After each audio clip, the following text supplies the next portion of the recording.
Everyone, we'd like to call our meeting to order. We welcome those who are here with us and those who may be joining us remotely for the June 3rd, 2024 City Council work session. As we move into the agenda, as always, we begin with prayer. We'll ask that one of the members, Councilmember Hare, I see him teeing his mic up. You might give us...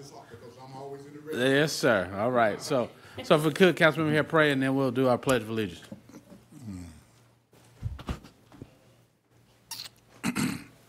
Thank you, Mayor. With all minds clear and heads bowed, dear Lord Jesus, once again, we thank you for just allowing us to come together as a council, as staff and residents as we go forward in handling the citizens of Fayetteville's business. Yes. Lord, we don't have all the answers. We don't know all the answers. So, Lord, right now we ask you to help us to be open for understanding and questions and responses from council members throughout and staff, and helping us to make the correct decision on these matters. Lord, those of us that are around this table and in this room under the sound of my voice, if anyone is not feeling well in their body, in Jesus' name we ask you, Father, to heal their bodies, strengthen them only a way that you can do, Father. Whatever problems may be going on in the city and districts and whatnot, and what council members have to go and deal with, Father, help you. We ask you to help them as they go about to serve their communities. And Father, we ask all of these things in Jesus' name. Can I get an amen? Amen. Amen. Thank you. Pledge allegiance to the flag of the United States of America and to the republic for which it stands, one nation, under God, indivisible, with liberty and justice for all. All right, thank you, Councilmember Hare.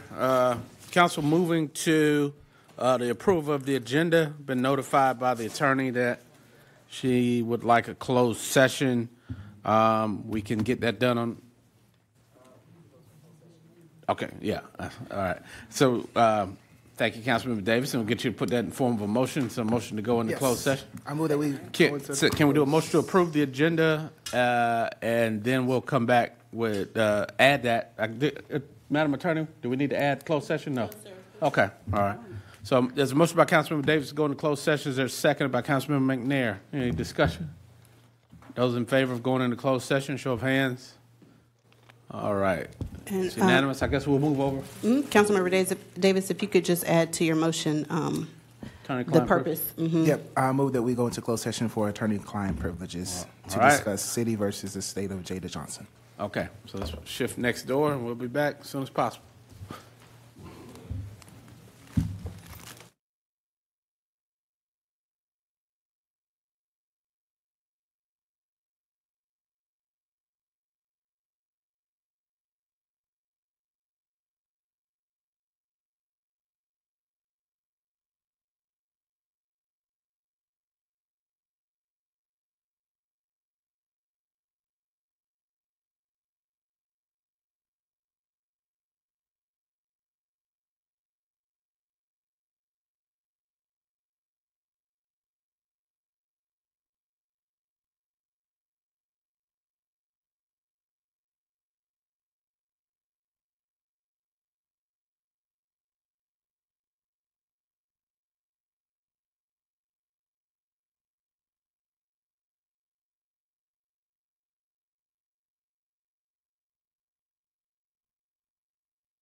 this guy that just got to work? Mr. Gibson. Michael Gibson. Please, don't tell him that. No. Hope he got something to talk about, because we've talked about this like 15 times. Yeah, got a little something. All right. All right, Council. Mr. Gibson. All right, Council, this is a council member request to put out an RFP for a company to come in and run the festival park. And we got one company that came back. It's OVG 360. It's a complete report. And what we're coming up here tonight to ask, or this afternoon to ask, if you have any questions related right quick, and to get the company to come in and give their proposal. It's a very good report, proposal. It's complete. Want to make sure that we answer all the questions that the request asked us to do. Yes, sir. Mr. Gibson, thank you. This was something that I've been kind of very interested in having. All of the other communities that we go to, Wilmington with the outdoor pavilion, Red Hat, a number of them utilize their outdoor space for entertainment purposes in addition to community stuff. And we analyzed this a couple of years back, and they told us that we were missing a lot of opportunity to kind of improve the amount of downtown programs and activities by not having a management company. And they came in and talked about it. Now, my question that I have about it is for, I guess, who wrote the RFP up? Was it Ms. Toon? Yes, sir. Ms. Toon, you around? Yes. So my understanding is that we didn't get a lot of responses the first time we did it. And what we heard back from were from some of the people in that space. I hate to mention company names in particular, but there's a company that manages Raleigh and Wilmington, Live Nation, and some of the radio stations and others have said if the RFP would have been consistent with these other places, then you would have got more response. So is this what's in the packet or what you sent out the same or consistent with the other markets that I just talked about? Yes, sir. It's exactly like the other market that we had discussed previously. Can I say it? Okay, it was the city of Wilmington. That we marketed, and we actually reached out to Live Nation, and they failed to respond via email or telephone call.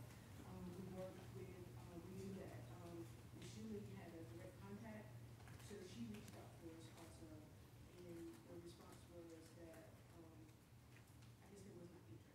Okay. Okay, but these folks are in some other cities or communities. I saw the report. And one of the exactly.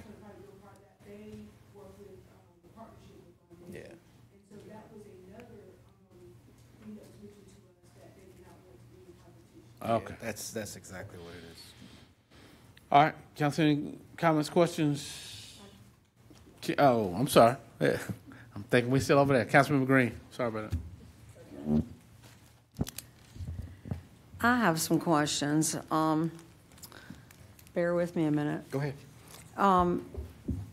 What kind of other successful ticketed events have been down there? Because we're talking about monetizing the park, and a park that really, when it was designed, from my recollection, it was designed to kind of replace what was at the river that Saul Rose designed and what Bo Thorpe envisioned in that space. And it really wasn't ever designed to be monetized. There's no gates, there's no fencing, there's no things that are like that, where it would be an easy task.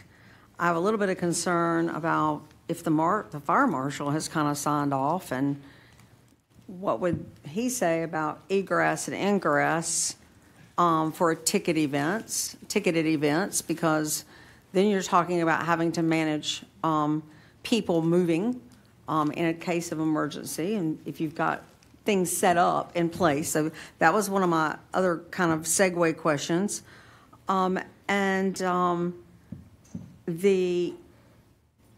The stage area, one of the successful events I remember was Franklin Graham event, but they brought their own stage because the stage that we have wouldn't suffice because it wasn't tall enough.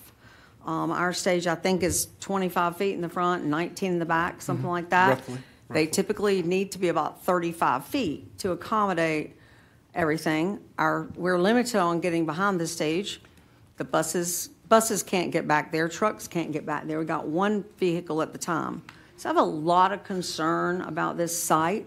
My understanding was the reason that Live Nation hasn't shown an interest is that it doesn't suffice for the events that Live Nation would want to bring because of all these shortfalls. So I really think that we need to ask the tougher questions and get some of the answers to these questions before we get to the next level. And I also think that we need more than one person's response to look at for bidding. Thank you. Well, Councilman Green, I know That was a when lot. when they came in, probably 2.5, 3 years ago, this company was called something else back then. Okay, I was trying to think of it too. Yeah, but they were managing. They had just gotten here to manage the Crown, and they do cities where they have an indoor and an outdoor component, which helps them get things year round. But basically, they said there were some changes they needed to make, some capital improvements that would be made that they would bake into the proposal to make it function. I mean, I think it's embarrassing that a city our size doesn't have anything that everybody else figures out how to make it work. You know, so it's not impossible.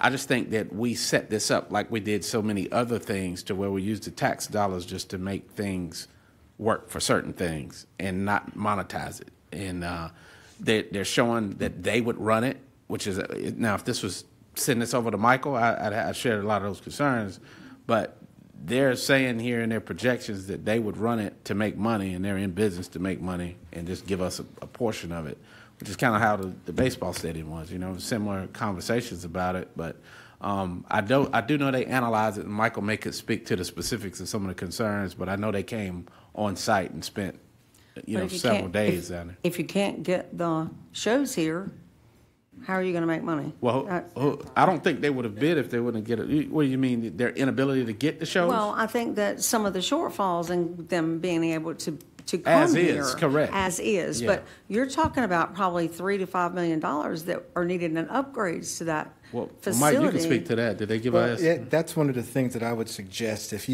the council would like for this company to come and talk, because in their proposal, they talk about a gradual increase in changing how our festival park behaves.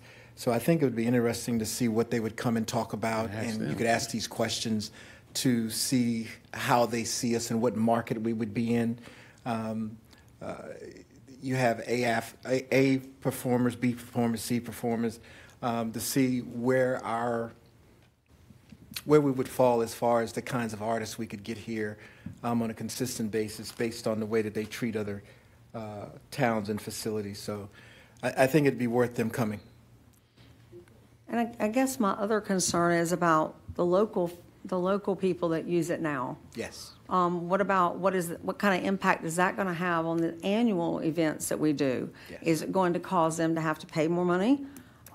Those are the kinds of questions I have, because I am concerned that something that was envisioned to be definitely growth from the river to downtown. I understand the mayor's concerns. I completely agree. But I want to make sure we just get the questions answered, because to me, it could have a huge impact on nonprofits and other churches that use the venue. There's a lot of people that use the venue. And what does that look like? And what does that package look like? I suppose they'll have a different package for different things they do. So what does that look like? I just have a lot of questions. Okay. All right. Michael, do we have any idea when somebody how does procedurally, in order for them to talk to us, because you've closed the RFP now, are they legally able to come answer questions for the council? Yes, sir. Okay. So how does that look with coordinating that? Because they're the professionals, so they could probably answer a little bit more detail. Well, I think it'd just be if council wants them to come, then we would get them to come. I think that's, if there's enough interest in it. I don't see Mayor Pro Tem's question. I was going to make a motion. Councilman Alejandro's question. Is that what you were going to do? I was going to make a motion or I guess a consensus, that we bring the company back to have conversation with us. All right. It's a motion by Councilmember Mayor Pro Tem Jensen, seconded by Alejandro's. Discussion or questions? All right. Council, look to you for votes.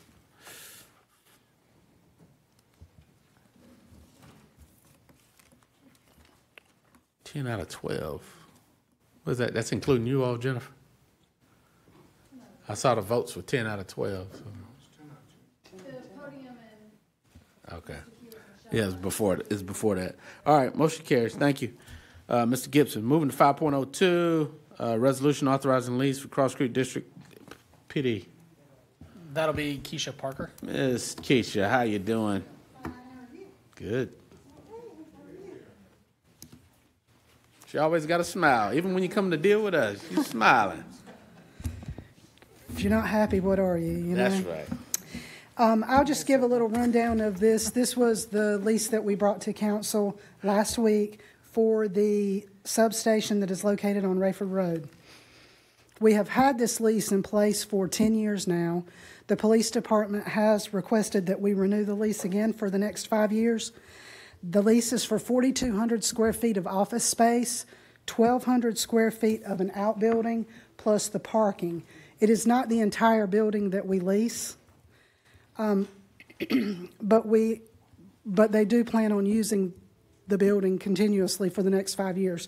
There is termination clauses in the lease that if there is a reason that we need to terminate for any reason, we can. I think it's with a 30-day notice. Oh. And then I think you all had questions, so I'll open it up for that. Councilmember Thompson. Thank you, Mr. Mayor.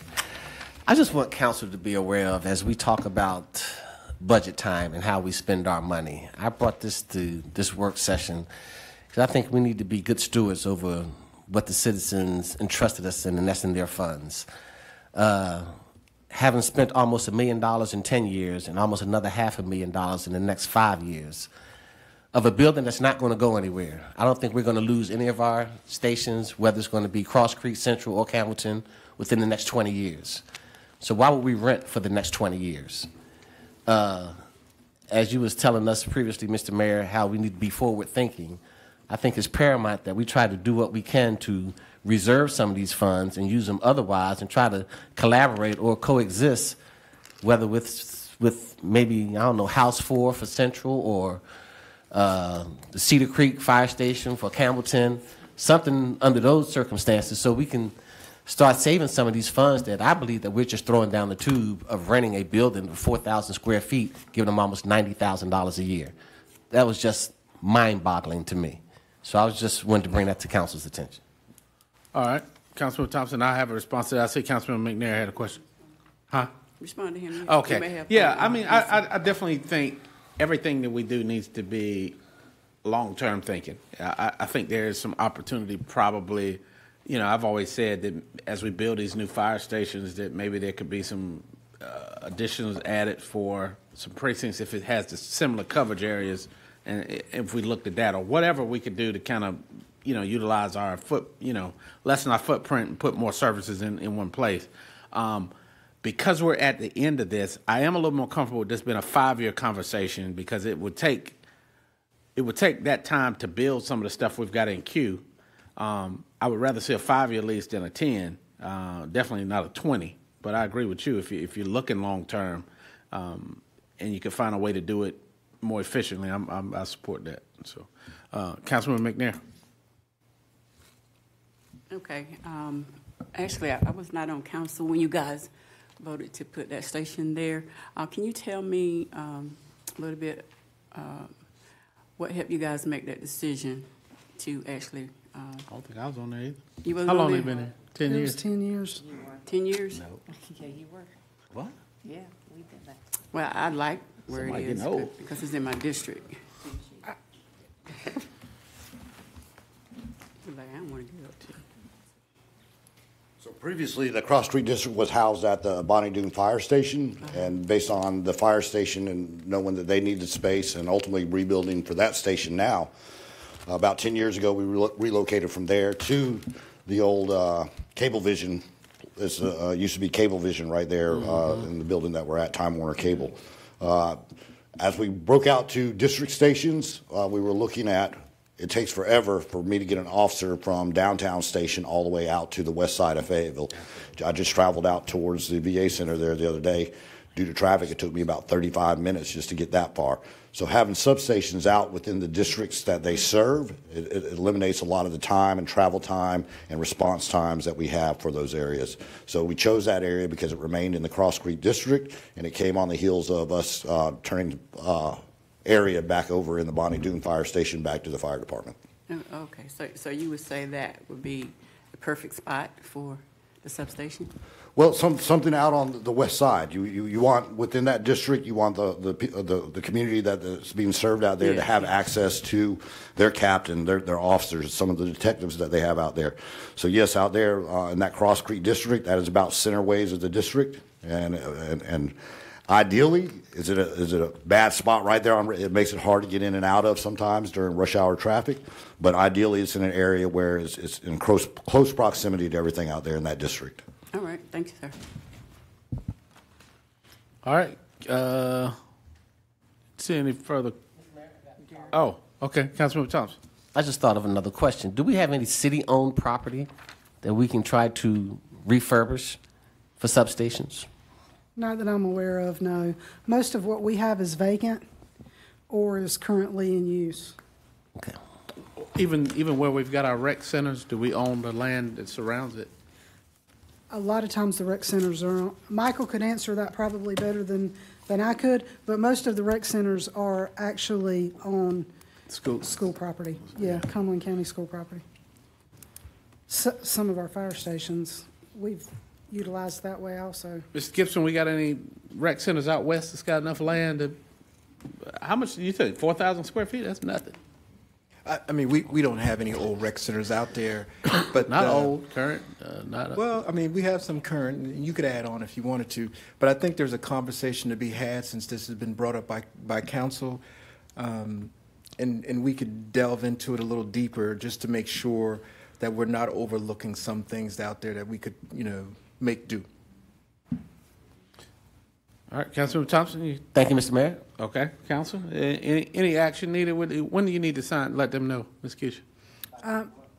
Yeah, I would bring it back to the next council meeting on consent. And it's for a 5-year or 10-year? It's a 5-year. It'll be on consent, I believe. Okay.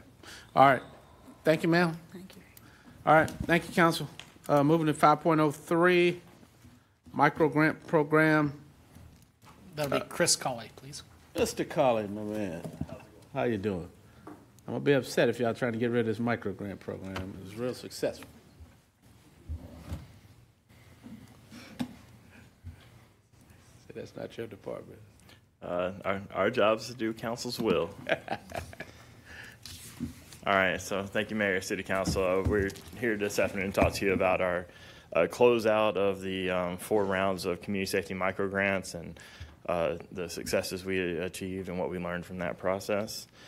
So a little bit of a background here. So back in the fall of 2021, the police chief proposed a series of crime reduction strategies. A Saturday morning, the city manager was texting us trying to figure out new ideas and stuff, and I said that we had done some similar programming in a previous job, and so I accidentally volunteered to take this on, and it's been my joy for the past 2 years. The goal, we didn't want to just hand out money to community watch groups. We wanted to help try to build nonprofits in a space where we didn't have a lot of nonprofits in our community. And that was around youth engagement, mentorship, crime reduction strategies, things like that. So we put this program in place. City Council appropriated $250,000 of fund balance from the general fund. The plan was to do 4 cycles, 4 rounds of grants over a 2-year period, which we are just now closing out that 2-year period right now. It was funded with that one-time appropriation back in FY23. And at this point, all funds have been expended, and we were pretty on the dot for spending all $250,000. So when we put this program together, we tried to float some concepts and ideas to the community so that they could then respond with proposals and programs. So we came up with these major themes, 6 of them: upward mobility, community crime prevention, conflict resolution and mediation, family stability, implicit bias and diversity training, and opportunities for youth, parents, and families. So you can see here, out of the total amount that we granted out, which was $225,000 of the $250,000, that we issued 96 grants over those 4 rounds, and by far the most popular category was the opportunities for youth, parents, and families, with community crime prevention coming in right behind that. This is a really cool program because a lot of times there's state laws and federal laws that, in the federal grant programs, that limit the types of organizations we can give money to. You know, as public officials, you are in charge of people's tax money, so there's a lot of responsibility that goes with just kind of giving that money out to private entities. Because of the way that we designed this program and the small amounts that it had, we were able to fund organizations that we would not normally fund, including community watch groups that sometimes was just the individual commander who was taking responsibility for the money. They're not like a nonprofit or an organization. We were able to do some civic associations like Boys and Girl Scouts and individuals. So we had an overwhelming number of individual contributors raise their hand. And so out of the 96, over a third of them, 37 of them, actually applied for community microgrants and ran programs as an individual applicant and said, I'm going to do this thing, and I'm going to teach this dance class, I'm going to do this mentor program, and brought that to fruition. We funded everything from churches, temples, and mosques to community watch groups to, like I said, those individuals. And then over time, we saw more nonprofits kind of stepping up into it. But nonprofits actually got a larger portion of funding because of their structure. And so you have less nonprofits, but more money flowing. So that was kind of part of this. So we put about $30,000 of the microgrant money into classes with FTCC. There were 3 mandatory classes that a granting agency had, or a grant recipient had to take each round. They were all about how to start a nonprofit, how to operate one and keep it running, and resources and best practices in finding and writing grants. We funded people based on their experience and their organization type. And so we did that in order to design it around those state law limitations. So Tier 1 was up to $1,500. That was, hey, you don't know me from Adam. I've got a great idea in the community. Here's my grant proposal. And we say, hey, here's $1,500. Tier 2 was after you went through the first time and you did a good job and you accounted for the money and you followed all the rules and you worked well with our team, then we were able to fund you at $2,500. And Tier 3 was for nonprofit organizations. That's at the $5,000, which is the threshold that triggers some of those state law requirements. So overall, you can kind of see from the chart here that there was a significant amount of growth from cycle 1 moving into cycle 2, and then from Tier 1 moving into Tier 2, and then ultimately into the highest tier, the $5,000 allocations. And so that's what we wanted to see happen throughout this program, was to grow these individual efforts and these small organizations into some actual organizations with legs and some long-standing impact in our community. We did a little survey, our team did, and found that there were several microgrant recipients that have awarded funding through federal, state, and local grant programs. City Council has funded several of those microgrants that then turned into nonprofits. We did do a special allocation of doorbells on the 4th and final round. That was a part of City Council's work sessions, staff instruction.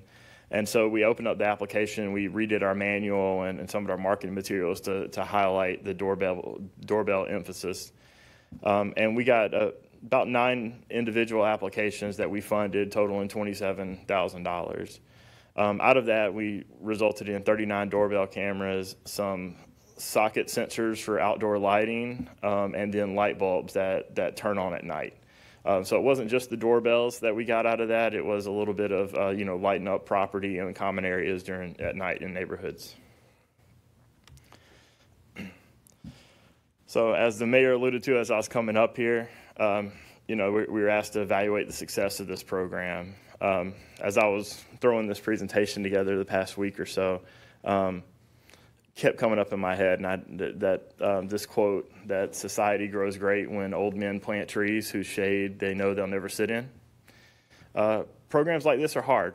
It's hard to say we invested in mentoring this 8-year-old child and they didn't go commit no crimes, right? The 8-year-old isn't the threat. It's the lack of mentoring in the 19-year-old, right? And so these programs are longitudinal. And it's going to take a lot of time for the chief to be able to tell you that the efforts that we started in this time period have had some kind of impact here. What we can tell you right now is that over 20,000 residents participated in the programs. 65% of the organizations that got grants said that the workshops helped. They developed partnerships and relationships with other people working in the same space, and some of them actually became nonprofits. 7 of them actually went through the process as not a nonprofit and became a nonprofit. And 60% of the ones that were left said that the classes will lead to the formation of a nonprofit in the future. I can't tell you how impressive we were. The previous experience that I had when I came up here, we actually kind of stopped that program because we had a lot of administrative trouble tracking the dollars. You know, we were putting money out to the community and, you know, and then following up and chasing people down and getting them to fill out a report and things like that. It was a lot. And it's been a lot here. But we have accounted for every dollar that we put out with community members and community organizations, civic associations, and nonprofits. They came in with their receipts and their copies of what they spent the money on. They came in with their accomplishments, their flyers, their pamphlets, everything that they put together. I'm really proud of that. That was not easy for our team, and it was not easy for the community members who participated in the program. If somebody got $1,500 from us and they only spent $1,397, they brought us back the remainder of the money, and we then deposited it with finance. It was really, really impressive. So, you know, I guess I can kind of leave you with this thought. Staff doesn't have a recommendation on where we go from here. Y'all have a tough job in front of you. Budgets are tight. This isn't a program where I can say that every dollar got spent resulted in less public safety expenditures or less crime in our community. But overall, it has been impactful and beneficial. Thank you, Mr. Cawley. Yep. And I will start at the top with Mayor Pro Tem Jensen. Thank you, Mr. Mayor. Thank you for the presentation. It looks like things are going great. The one thing, I know we're not here for discussion, but the one thing that stood out to me as I was looking through it is the neighborhood watches. And, you know, I think all of us sitting here at our neighborhood watches have said, you know, is there any money? You know, they want the machines that when somebody drives by that they can see how fast they're going. They want new signs, which I know there is a program. They need just things to get started or to keep moving. And, you know, $1,500 can start a lot, can get everybody saying, in my neighborhood, it's $10 a year. Every house pays $10 a year to be part of our HOA. So we can get moving and do things for the kids and stuff like that. So long story short, what I would like to see, and I'm not saying I want to see it now, maybe it can come back and maybe I'll do a council member request, that we do have a fund for just neighborhoods and neighborhood watches, because those are the people that are helping us in mentoring our children and keeping our neighborhoods safe. And they're the ones that are going out and picking up the trash in their neighborhood. So I think we all know that's the key, and I don't want to take anything away from anything that is happening with this program. But I think it's something that we should look at, that we could hopefully touch more of the neighborhood watches that we are, if that makes any sense. But thank you. Thank you, Mayor Pro Tem. Going to Councilmember Banks McLaughlin. Thank you, Mayor. Thank you, Chris Colley, for the presentation. I was going to chime in and say the same thing as far as the community watch groups. I'm hoping in the future they can receive additional funding in that area, because they are the eyes and the ears of the community. Also, with the 12-hour, 12-hour workshops, I couldn't get that out. I know you talked about a few of the residents who started their nonprofit.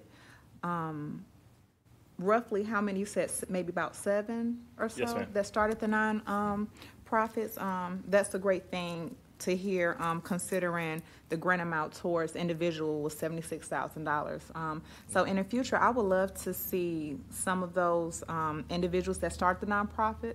I would love to invite them or have them come to our community and our city council meeting to kind of talk about the experience so that the community can know the importance of that grant. My last question is I saw one organization, well, I think it was 71st Classical.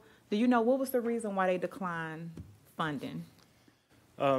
We had about 3, maybe 4 grantees that we actually went through the process of staff scoring and then recommending that to a community-based group and then awarding the grants that then either through lack of having somebody who, it was a great idea, but now we've got to actually implement it.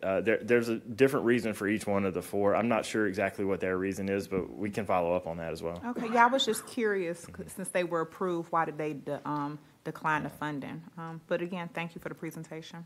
Yeah, I will say, kind of to answer a question you didn't ask there, though, that I'm not aware of any of the 4 that declined funding that said, the administration is too burdensome or this agreement you're making us sign is too complicated. We tried to keep this as simple as possible for folks.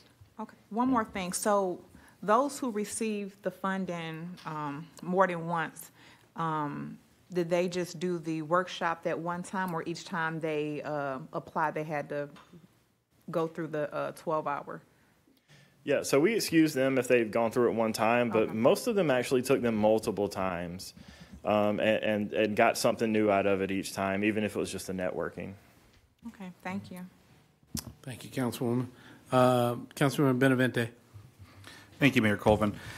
How much did the program cost? I think you said it was 2 years that it's been running now. How much was it every year? So you can see here from each cycle. So we allocated $49,000 in cycle 1, $60 in cycle 2, $55, and then $61 for a total of $225. And then the remainder and a little bit more that I had savings in my budget went towards the classes. How much would you say if we did a year 4, or we did 4 cycles? Excuse me. If we did a cycle 5 for the next 12 fiscal months, how much would you estimate? Because I guess you said it was different every year, went up a little bit, correct? Yeah, our target was $50K a year. For example, in cycle 1, when we cut the line off, we were at 49.1. Cycle 2, we had so many tied applications that we went up a little bit because we had saved some money in my budget. And so things like that happen. So the program was for $50,000 per cycle, 2 cycles a year for 2 years. Well, Mr. Mayor, just for the sake of the council, I think we've got, if you're like me, you got a lot of positive feedback from community watches. I think there's an expectation that perhaps we fund this at least for another 12 months.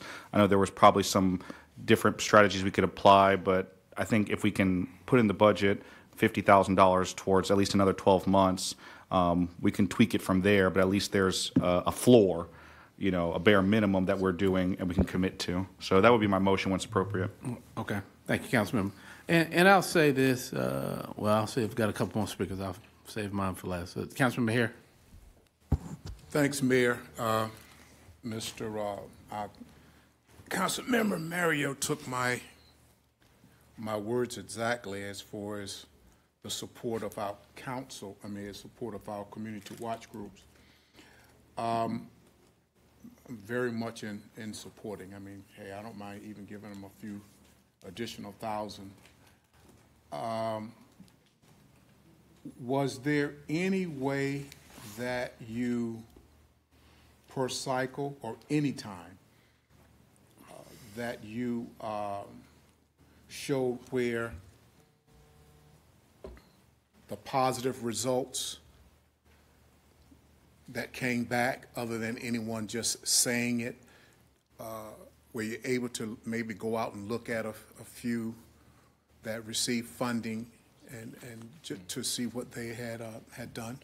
Yeah, so part of their kind of how the cycle worked is at the beginning of you've been awarded a grant, we gave them the money. And then when they came back in at the end of it at closeout, they had to show us the receipts of what they spent. Right, right. And then also give us the metrics of how many kids were in their classes, what was their race, what was their income levels, if that was part of the program that they designed. Right. And so, so we I took heard that all part. of that data as well. Yeah, I heard that part about receiving the data, and I think that's fantastic. I was just asking that staff happen to go out and kind of just look at some of those. Oh, yeah, things a just to ton. make sure. Less so me, more so my folks. But, yeah, I mean, there's I've got one team member who's one of our community development specialists, and she was texting me on a Saturday morning at 6 a.m. because she was at this little kids like field day thing that a group was putting on, and I told her don't text me before 9. But she was very excited about that. Alex has made a great relationships, my assistant director, with some of the group folks in those groups. Even going up as to the assistant city manager, Oliveira, my boss, has actually engaged with several of them as well. Well, that's good. Yeah. I'm very familiar and know what a lot of my community watch groups also have done with the micro grant. I think it's been pretty much positive success, and I will be second the motion to give that even a little more if we want to have that discussion for this cause. Thank you. Thank you. All right, Councilman Hondros. Thank you, Mr. Mayor. Mr. Colley, or can staff inform us which pot of money this is coming from? Is this some of the grant funding that you receive, or where is this money coming from? So our federal grants, we've kind of done something unique in Fayetteville where we've set small amount floor grants to bring in brand new nonprofits that have never worked with federal money before. So having said that, there's a handful of nonprofits through this program that now have $10,000 and $20,000 grants from the city. To fund this type of program, it would need to be general revenues. Thank you. And Mr. Colley, I know Mr. Yates is over there. He's the money man, but I understand we still got some ARPA dollars left, don't we? That could be reallocated. If council would like, we do have ARPA dollars. If council would like, we can come up with some alternatives. It's all pledged or programmed, so it requires us to make some decisions about. But we've changing got the some program, but programs we that still didn't have- materialize that ARPA had been set aside, like the Step Up America. We can take a look at that and come back with a recommendation Yeah, if that's the so- council's desire. Okay. So, and I know, Council, that money has an expiration date for ARPA, so, I would definitely support this. I mean, 96 ambassadors and their networks and families that we got engaged. And I'll take a point of privilege to say that you all should be commended, because something we're doing is working. Thank goodness, 4 homicides or so, a lot better than where we were last year this time. I think it's all of it is working together. And so, we never can, like you said, quantify how many things we prevented, but 96 networks of people out here working for us and championing the city and giving alternatives, I think, is a win. So I'd like to see this funded again, and hopefully we can grow it and continue to do it. But ARPA dollars has an expiration date I'd like for them to look at. Councilmember Thompson. Thank you, Mr. Mayor. I have a question for Chief. How do we go about changing criteria to allow this program to be expanded to other communities? I'm sure that you're the one that writes the criteria, Chief. No, I think originally it came from Chief Hawkins. Yes, he does. I've already checked. She brought up as a violent crime prevention technique. It was placed with Chris Colley as part of to manage those funds. But the startup, it came from, I think, some designation funding that we had that we gave over. They've been people that have done viewings of The Crux, the movie that the PD has. We've been out to community watch groups that have sponsored, safety events, with the wheel locks for cars and things like that, gun locks, things of that nature. I think are just a couple of the events that I'm aware of that I've been to and helped participate in. Thank you, Chief. Go ahead, Mr. Yeah. So, part of the program when we originally started was we identified zip codes that had spikes in violent crime or had been traditionally high. That doesn't mean that any place was precluded from it. That just meant that part of the scoring criteria was if your program was located in one of those areas, you got more points. But anywhere across the city could apply for the program. It just kind of came down to the scoring. Even then, let's say a really impactful program that was not in one of those zip codes could still score higher than one that maybe was less impactful by staff and the community review panel's estimation. And so the scoring was really where we looked at those location preferences. We didn't exclude anyone. So I need to work on their packets. I got it. All right, Councilman Benavente? I was just going to make the motion again, Mayor Colvin, to see about applying $50,000 of ARPA money in this year's budget towards the next 12 fiscal months to support this program. So now, is 50,000 going to get it? Because we spent 225 over 2 years. So the total. Yeah, so 50,000 would be one cycle, which is Is we it for ran a those cycle? at You 6 said months. 12 months. How many cycles is in 12 months? 2 cycles. Okay, so I'll amend my motion to 100. All right. All right. So it's motion by Councilman Benavente to support this with 2 cycles worth of funding using for ARPA dollars, preferably, but staff will come back with the particulars. This is seconded by Councilman Maher, I believe. All right. Okay. Question. Thank you, Mayor. Some of the organizations or individuals, are they utilizing some of our recreation centers? So this can be kind of like an ongoing. Yeah, a whole bunch of them are using rec centers. Okay, yeah. I just want to make sure they are utilizing our rec center. Absolutely, yes, ma'am. Okay, thank you. All right. Any other question on the motion? Yeah, you know what, Mayor? I wanted to also sort of piggyback on something that you stated when you were calling out those numbers and how the numbers have been changing as far as within some of our crime stats.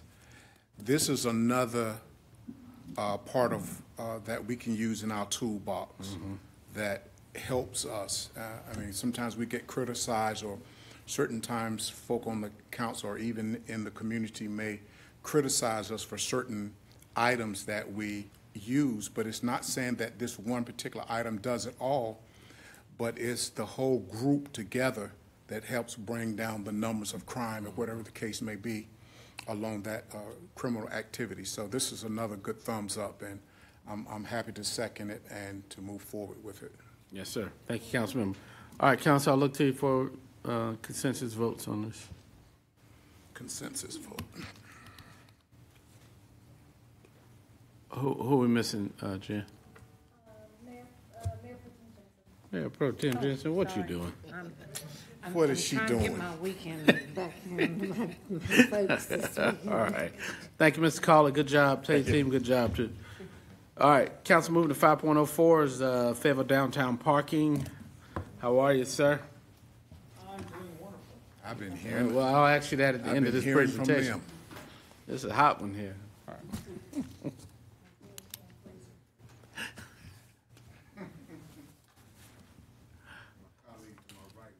Yeah, I know. Turn it down. Turn the air down a little bit.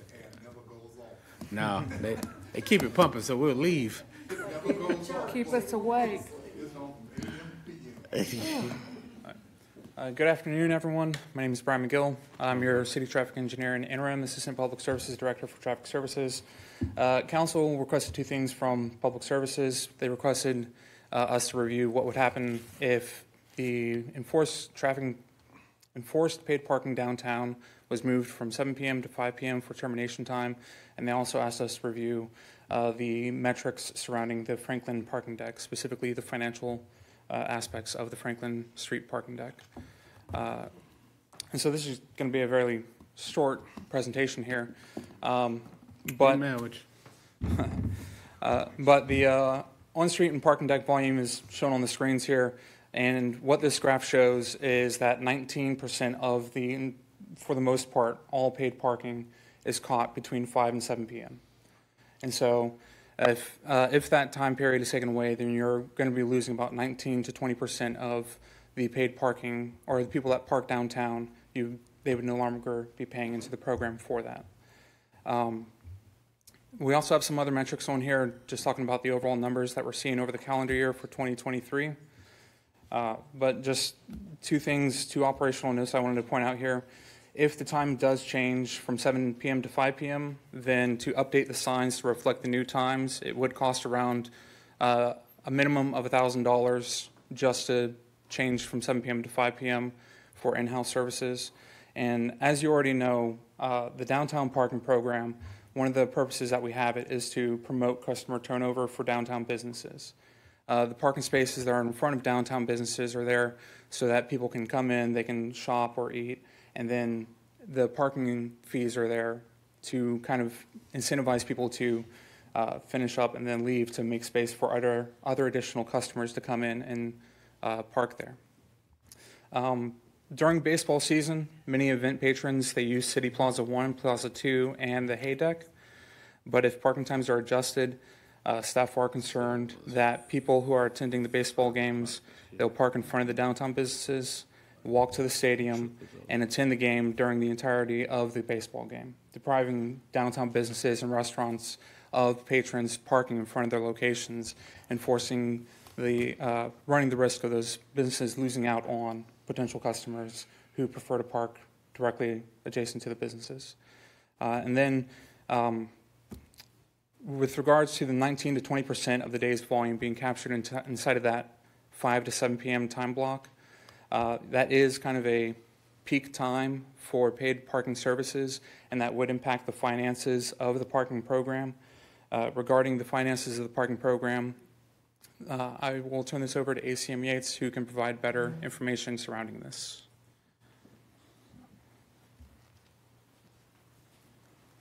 Thank you, Brian. So, as mentioned, so we run the parking fund, and this year we tried to get the parking fund operationally kind of standalone, as you've seen in other areas where we tried to make that work. So one of the things you've seen in the past is that the parking fund was paying some debt service or transferring out to the general fund, and we were transferring money in. So to clarify that and to be able to demonstrate what the required subsidy is for operations, we are paying about $26,000 out of the general fund for your parking operations. That doesn't include the debt service on the Hay Street parking garage or the Franklin Street. Franklin Street has about one more year left on it, and it's been pledged. So both of those garages are encumbered, or if you will, pledged as collateral for those loans. But we really wanted to show what it costs to operate the parking program, and then anything that you do to change that revenue mix. If you change the hours, you're going to see that probably increase your general fund subsidy requirement, and which would just come out of the general fund. So I'd be happy to answer any questions on the financial side, but we just wanted to be sure that that was clear for everyone. Well, appreciate it, Mr. Yates. The one issue I have, I think based on this graph, the decks are both underutilized. Franklin Street's deck is managed terribly. I mean, it's graffiti in there. I get a call a week about something that's going on after hours. The gates are broken. The guys coming there at 6 o'clock and they're changing oil. So I would like to review our parking management contract with the gate situation, because the decks, people don't feel safe parking in them. There was a meeting that the Junior League had at the Segra, and all those ladies had to walk through and over people to get to park their cars in a dark deck that was scarcely populated, and it's just underutilized. And we spent way too much money on decks not to get any more use than what this graph says. You know, we're zeroed in on what the on-street does, and that's limited. But you spent $19, $20 million on the parking deck that's performing like this is not acceptable. Same thing on the Franklin Street. I mean, and so other cities make decks work, but we need to manage it properly. We need someone in there who manages it, watches it, lights it, makes it feel safe for people to park in there.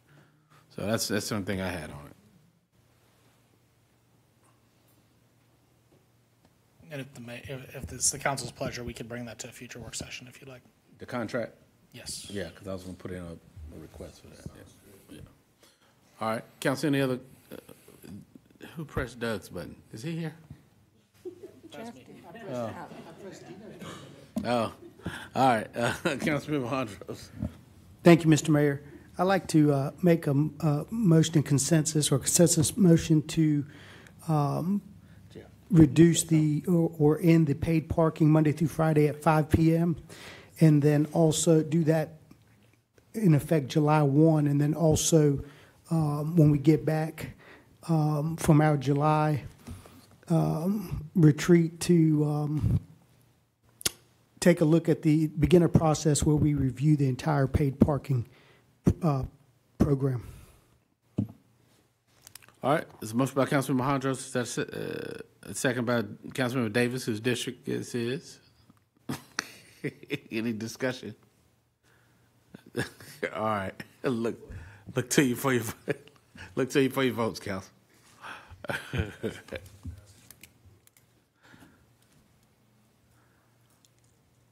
All right, who are we missing? Mayor Pro Tem. And Councilmember McNair, what you doing? All right. Motion carries. All right. Thank you, sir. Thank you, Brian. All right. Council, moving to Parks and Rec report card. Hey, sir. This one can be hot and heavy. I know y'all ready to get out of here. No. Jeff done turn the air down, too. We good for another 4 hours. He over there. That's who I was looking for to give the report. Yeah, come on up here, Mike. Get some of this. Might as well come take a stand, Mike. No, I'm gonna throw something at him. I know Come on up here and get some of this. All right. Mr. Mayor. Yes, sir. Council, good to see you bringing the report card back to you one more time. Looking at the completed projects, again, this is about half the projects. Mike and his group were able to do a lot of work with splash pads and upgrading some playgrounds in here, not included in it. He can give you some of the details if you need those. But the big ones on the bottom down there, we have the Dorothy Gilmore Center open, the Bill Chris Center open, and the Senior Center East open. So that was three of the big ones. Right now, the ones we have remaining, and we'll need some decision points following these, but Mazurek Tennis Center, as you know, that was split up into different sections. The site work, the lighting, tennis courts. The lighting is done, and the site work and the tennis courts, you're very aware of our issues with that one, where our contractor left the site. So right now, we're in the process of combining, we're working with the designer, and we're combining those two site work and tennis courts into one contract. So we're talking with them now. They've given us a proposal to finish those bid documents so we can put those out to bid. We just had that conversation, just got that proposal, so we're having those conversations now so we can get those bundled together, get those bid documents out for what's left to work, what's been done, and any deficiencies we found, which actually on the tennis courts and the site work, there's not a lot of issues with deficiencies. It's just a matter of getting the work started back. So any questions? Yes, sir. Yes, yes, sir. All right. So help me make sure I'm understanding this. It was a total allocation of 11.5, right? That was the total between the bond and ARPA funds. Correct. Yes, sir. And are we saying there's only remaining 3.3? Is that 3.3 out of the 6? Or is it only 3.3 remaining, period? I think it's 3.3 remaining period, yes, sir. So $8 million has gone to this project and it's encumbered. unfinished. Yes, or is encumbered. No, yes, well, where's the encumbered? It's not on here, but that's total. What was already in the contract is what. Guys, we need all the information, especially on this, because we get challenged on this.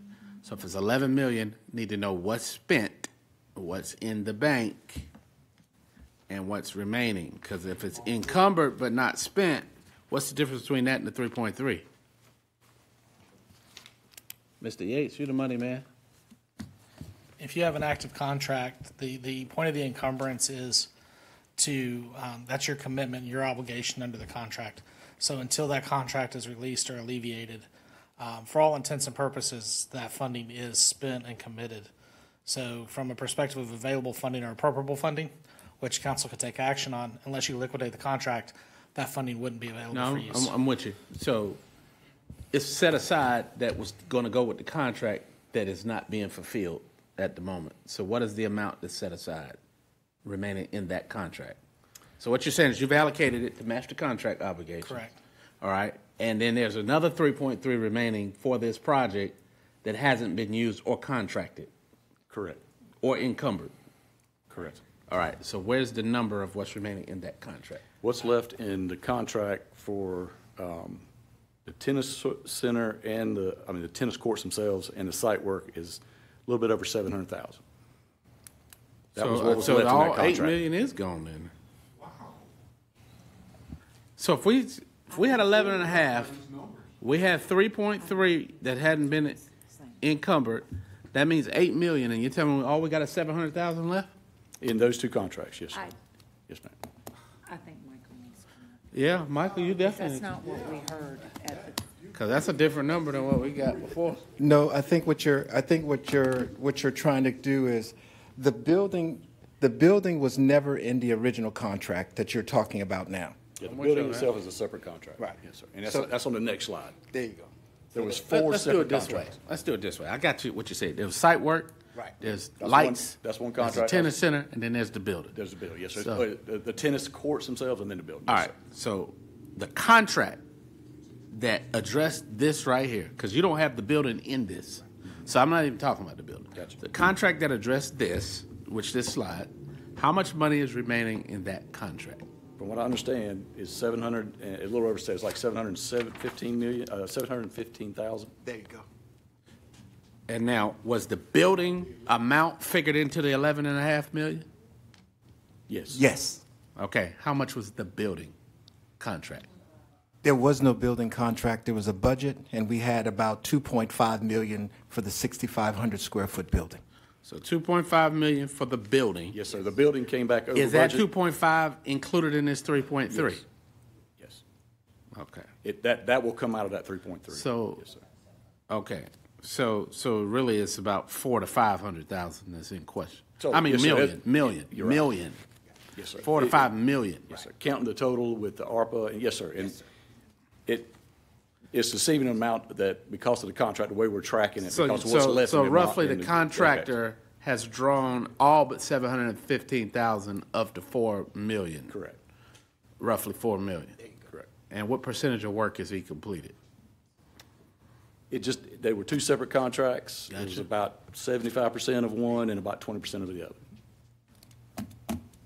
Okay. Do you all, and last question for me and council, y'all can jump in anytime. Do you all anticipate us having to add more money to complete that phase of the project? Of the site work, the lights? Nope. Well, the lights are done. The lights are completed. Yes, sir. If I may, just one caveat, and that's a discussion about subcontractors that we had recently. That's not included in any of that. Just want to throw that out there. Do you know how much those potential numbers are? But that could be recoverable if we've paid for it Right. and he didn't make his payment. We're not done with those numbers yet. Yeah, I'm not even going to get on that. All right, so got Councilmember Hare. So the site work is in there. Back this one up too.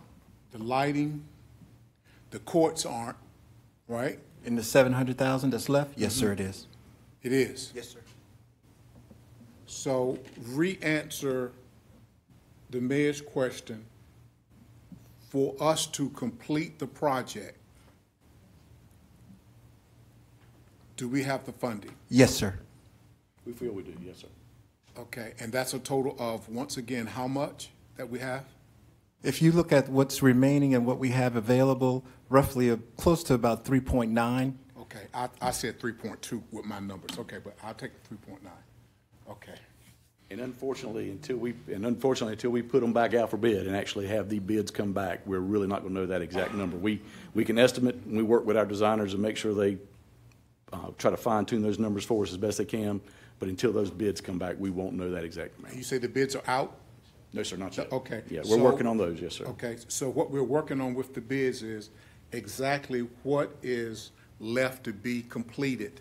So that would be a part of the scope in the bid. Yes, sir. There's two separate bids still left. We're combining the site work contract and the tennis courts contract. They were two separate, and the same contractor that abandoned it, they had those two contracts. So we're going back through, looking at everything he has done, putting that all together into one contract. So modifying those bid documents. So we're hoping that'll be done next few weeks. Okay. We're working with a designer to do that. Then we also have the building is a separate contract. Right. And so that we're just got the final plans for that from the designer.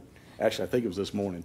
So we're putting the stakeholders together one more time to go through that to make sure they're where we want them, and then they'll be ready to put out the bid. So are you putting any scope time, not rush, I'm just asking a question, on when that goes out, that bid, those bids? You mean as far as the time the bid's out? Yes. Yes, sir. When the It's bids usually go out out. for 30 days. When the bids go out? Yes, sir. They're usually out for 30 days. to No, give I'm saying when?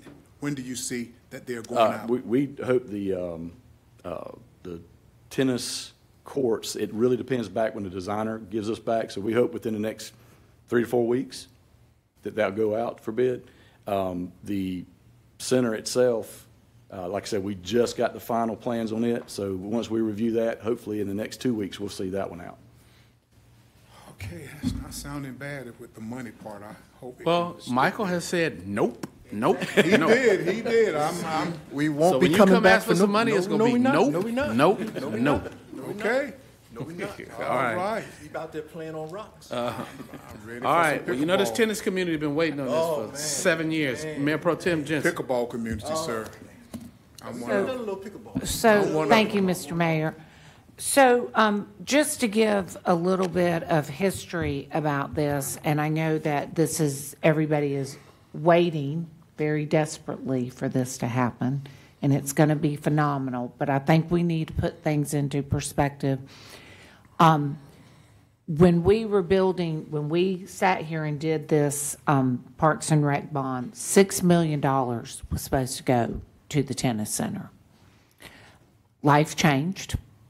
Things got more expensive, and we wanted to make it first class. So it went from a $6 million property to an 11? And a half. 11.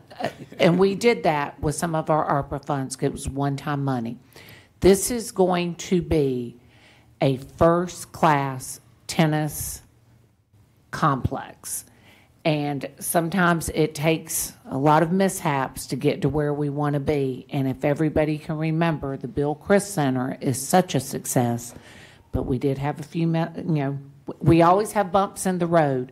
But when we've done all these projects, we wanted to make sure that we didn't look back and say we should have done. So thank you for your hard work. And I will remember Michael's words when he said, nope. Nope, nope, nope. That's right. He did say it. 3 times.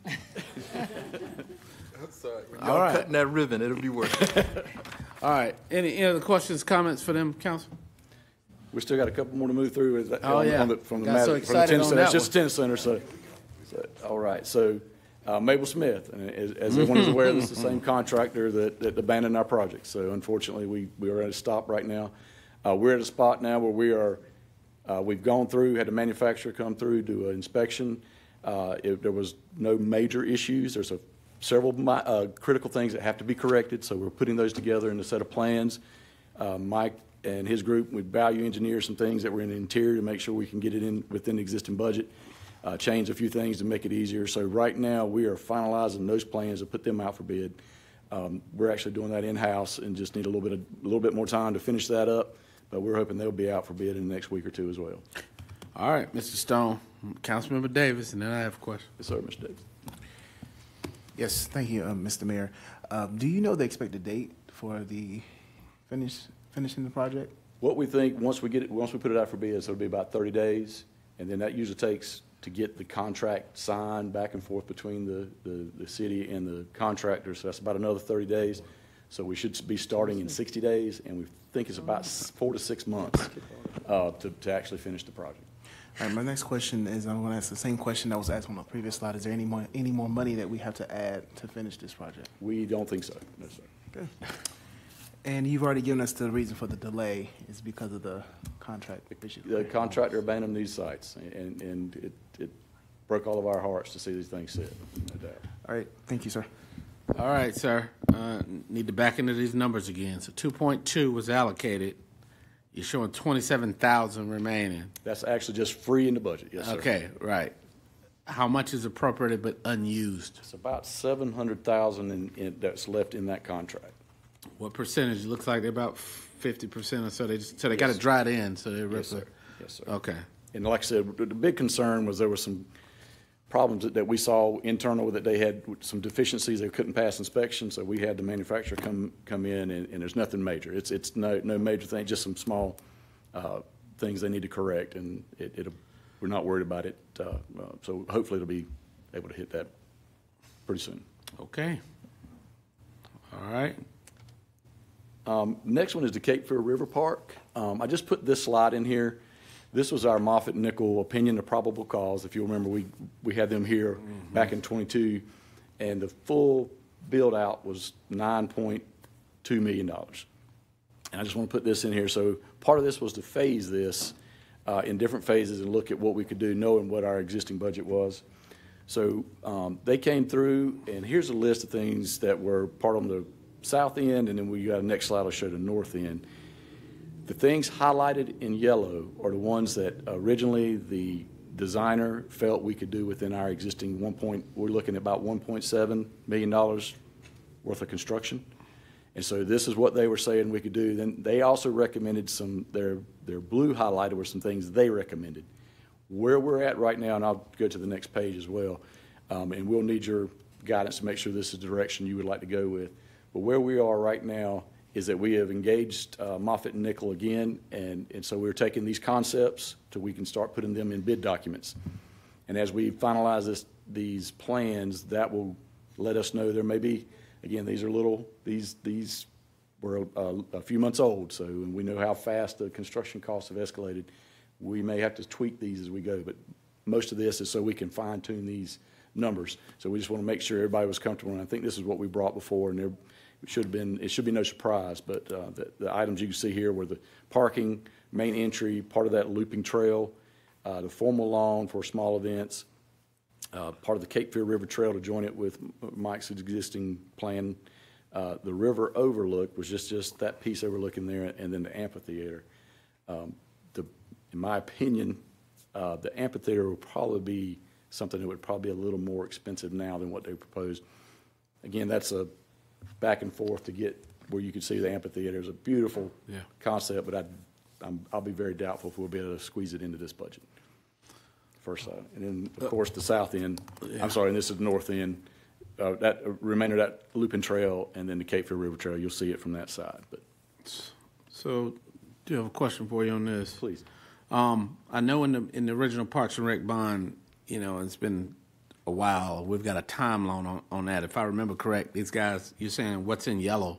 They're saying with the existing budget, minus a few inflationary adjustments, we could do that, which will fulfill the commitment of a river park. Sure. But over time, he was showing how other communities have put into developing it fully, like you're showing. Right. Kind of like, some of those places that have river walks, San Antonio, Wilmington, that kind of thing. It didn't come in 1 year or 5 years. It was a long-term commitment to it, like the river trail. But ultimately, you're connecting it to the trail. Only question I had about this, Mr. Stone, was the U.S. patrol craft boat that's been down there forever. Are the feds paying for that, or are they expecting us to move and clean that up? Well, I mean, it's still there. There was some opportunities for some grants to clean up some things in there. I'm not sure if we passed that, but I know, unfortunately, that's... Miss Jody, she got on green today. She's the money lady. So we're talking to our D.C. representatives about this? We are, yes, the Cape Fear River Park and the projects along the river. And their boat. They know that's their boat, right? Okay, all right. Any other questions, comments? Well, I'm excited about the river part. We got to get that moving because people are asking. Yes, sir. Yes, sir. Last one we have, well, actually there's two more, but this one was the MacArthur Road Sports Complex. And just to remind everyone, we have bid-ready documents in hand on that. That design is done. We're ready to go.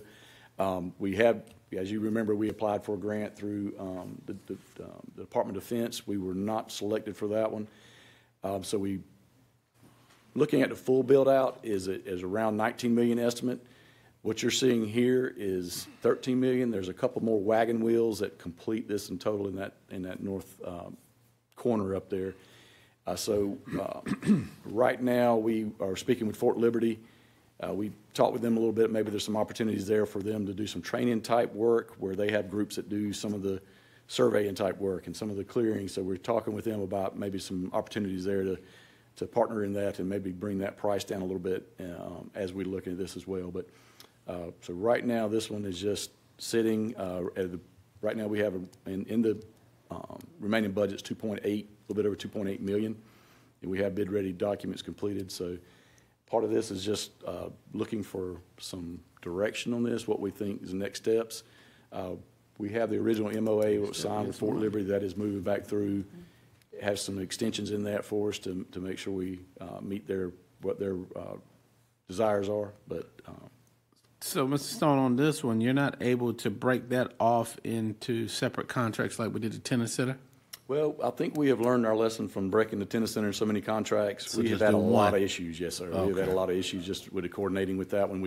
We're thinking maybe that would be an opportunity to save some money, and Gotcha. and it caused us more problems than it was worth, to be honest. So, Gotcha. Okay. and really, the big cost of this is you just have to remember this is almost 73 acres. It's a large piece of property out there. Okay. Well, I'm going to say this, and I'm sure some council members may weigh in on it. I do think we've also learned our lesson with trying to project manage these in-house.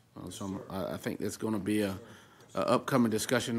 No strike at you and them, but this was a big undertaking with these capital projects, and now we got another bond that's in the queue that's got a lot of capital projects. So I think there may be some changes with just an overall project management model that helps us keep in line. That's just to speak on that. Council, any other questions on MacArthur? So just to recap this, there was 3.6 in the budget because we split it to compromise with doing something on the East Fayetteville, which is Right, that was back a while Mabel back. Smith Center was part of it, and then Spivey, I think, got a portion of it, right, Michael? And Jordan, okay. No, not with this. Jordan had his own 1.5 million allocation. Okay, and so you got 2.8 remaining, but we need 13 at a minimum, 19 full. Okay. All right. All right. All right, and the next? Last one is the Dr. Martin Luther King Jr. Park, the monument. One thing, and this is going to be a little different from what you have in your presentation on the Yeah, task. 'cause I'm missing some commas and zeros. Yeah, no, Mike reminded me that the committee has since decided to move the spire within the park to a different location within the park. As you'll see in this presentation, where it is before between the creeks, in an effort to avoid some of the PWC issues and some other things, they have proposed moving it down to the corner over there, right across from Blue Street. So, across from the Senior Center East. So that's the new location. That's the big change on that plan. There was only $100,000 that was appropriated to this project through the bonds. So that's where this money comes in. Yeah, through the bonds. So that's the $100,000. There's several other millions proposed from both the city and the county. Right now, we've had the latest thing that was finished. We finished the MOA with the MLK committee, and we were just what our agreement is that they will provide. Once they've got everything situated, they'll provide us with construction-ready documents, and then we can put this in for them, help them get it bid and built. Okay. Councilman Mayor. So my question is, we have been, and I'm so happy with the committee that they agreed to move the Sparrow. I got hoarse talking to them about it, so I'm glad we're where we are.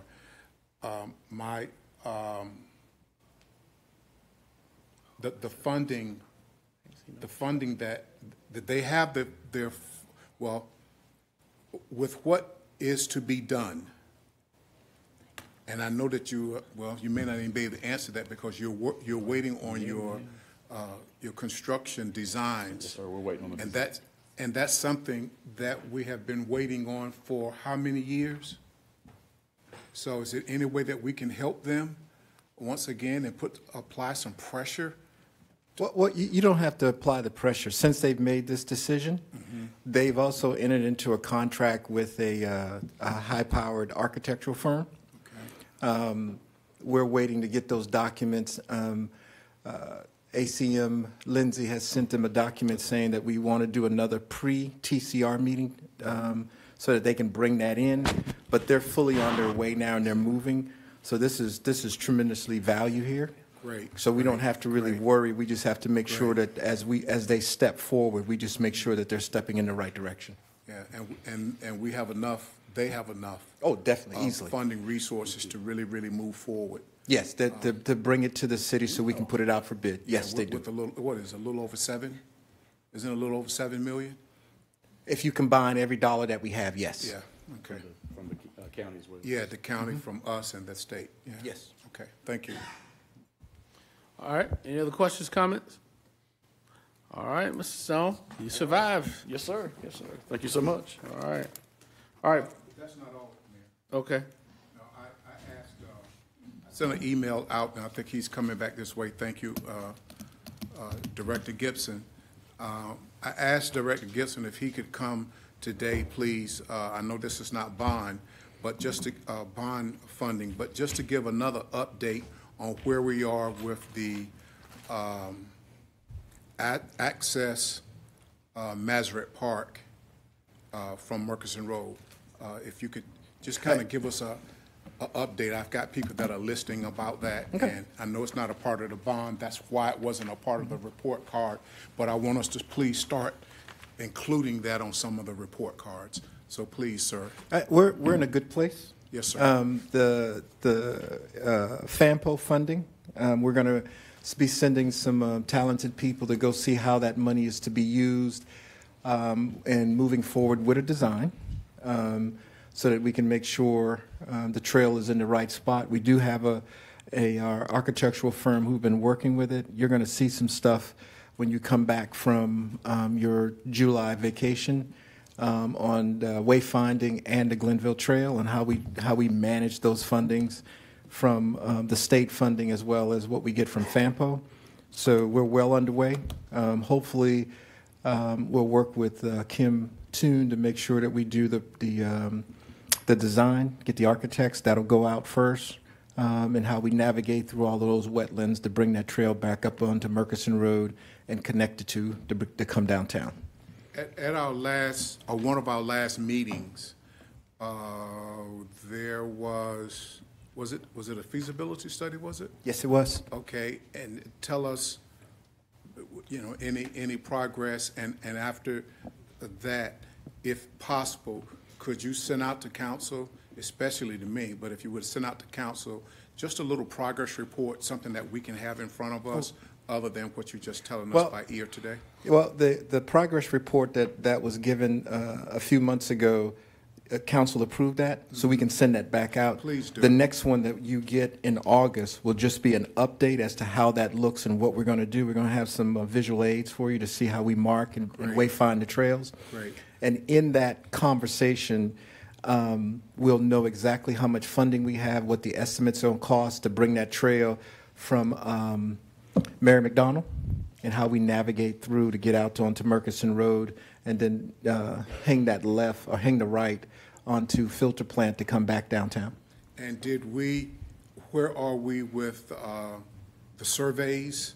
That's exactly right. What we had at the Recreation Smith Center. Smith Center, and the feedback that we've gotten from the community, all of that's going to be a part of the report? Oh, definitely. Well, it was the first time, and we'll send that back out again. But we're probably a little farther than that now. Okay. We're in it now. So Well, what yes, we should. what you'll be getting now will be design, how we navigate, how we work with our partners with PwC, and making sure that watersheds are protected, the whole nine. So council will be approving a whole lot so that we can go ahead and move. I greatly appreciate it, and I hope the folk that said they were going to listen or listening, if you could just send out that email, then I can resend it again to folks. So thank you again. Thanks, Mayor. Okay. Thank you. All right. I don't know if anybody want to talk about it right now or bring it up, but there was some conversation about some trees downtown. Really? I want to make sure that everybody understands that the money that was in the budget was green space money. And what council had approved was for all of those funding. And what that means is it's called in lieu of money, where developers who come out and they say, oh, I'll give you a prime example, like the Walmart that's out on 301. They clear cut about 50 acres. Well, they had to give us about $100,000. And before, that money could only be used in that area. And it just sat there because there was never enough money to do anything. So council decided that they were going to remove the restrictions, take down the budget, and put all the money together. And through that process over the last 4 to 5 years, we've been reforestation, we've been doing gateways, so that money just been lingering. And it's about $50,000. And the wording on it sort of made the community a little nervous in the downtown area. But I want to make sure that everybody understands it's for replacement. It's not that we would go downtown and cut all the trees down. I don't think that any of us would survive that. So I want to make sure that everybody understands, and council has any questions on that, to make sure that that money is to replace and to help beautify the city if council sees fit. Just want to say, and thank you for this. Michael, will you tell them why we have to replace? Did we not do something in 2017 or something? They came to us, we had an arborist, is that what Oh, they're yeah, called? I mean, we have We just didn't say we want to replace Oh, them. no, Can you no, please? no. Well, I mean, well, what that was is that there was a survey done, and we brought in some arborists. We have an arborist on staff, and we went down and checked the health of the trees, and they're fine. But just like anything now, everything has a lifespan. And we're doing everything we can to make sure that those trees survive. During the wintertime, we pay attention to them. When they're redoing the brickwork downtown, we add value to it by making sure that they're getting water. So there's a process, and we have some quality people making sure that those trees survive. All right, you got a couple questions, Councilmember Hondros and Davis. Thank you, Mr. Mayor. I was going to yield to Councilman Davis since it's his district, but I was just going to ask if we could revise the language that's attached to that $50,000 in the budget so it better reflects our intent. Yes, is sir. all I was going to say. Yes, sir. I just want to thank you for saving our trees, sir. Yes, sir. Thank you. Thank y'all. All right. We've got the trees worked out. Who is this, Mr. Yates? Why you put all the money at the end so we tired, not paying attention? That should have been item number one.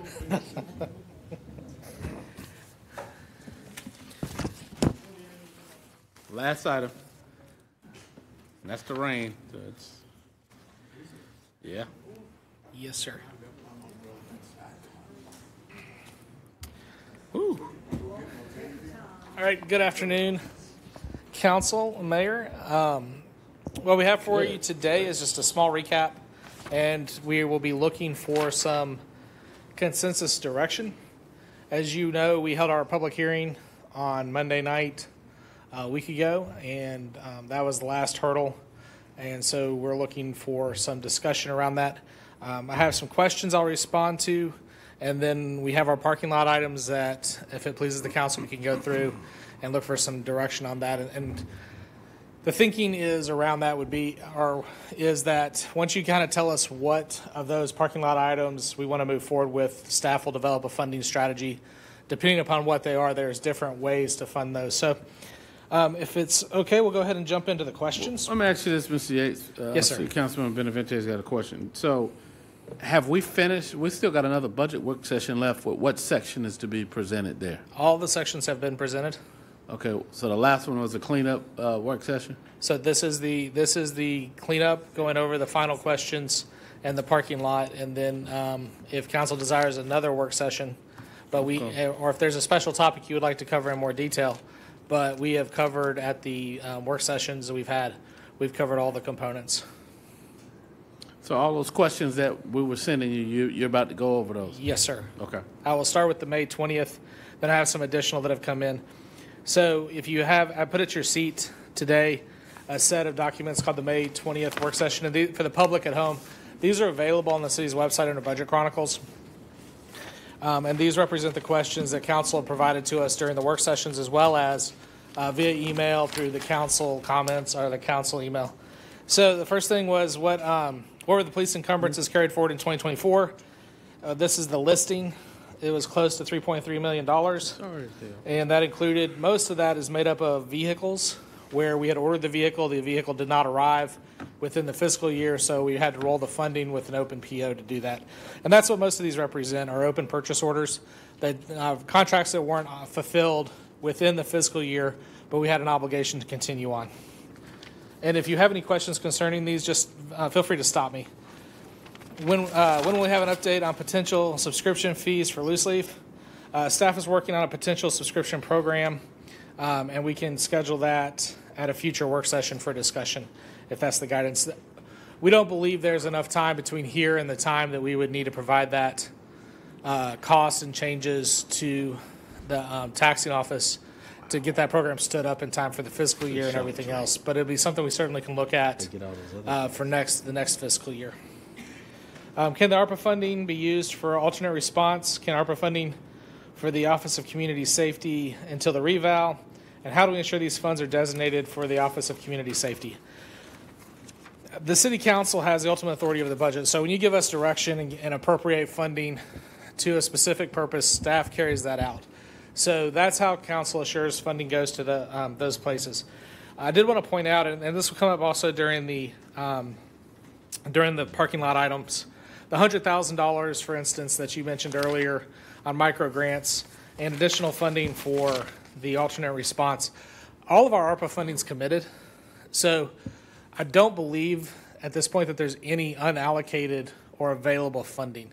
So one of the things that I would look to you to give us guidance on is that if there's no ARPA funding, is this a priority item that you would want put back in the budget with general fund dollars? So as we were going through the other items, there was some conversation back and forth between some of the ACMs and myself and the team with the ARPA, and we don't believe that there's any unallocated funding available. And the Step Up program has all been allocated and is underway, and the funding. How's it underway and the company's out of business or going through bankruptcy?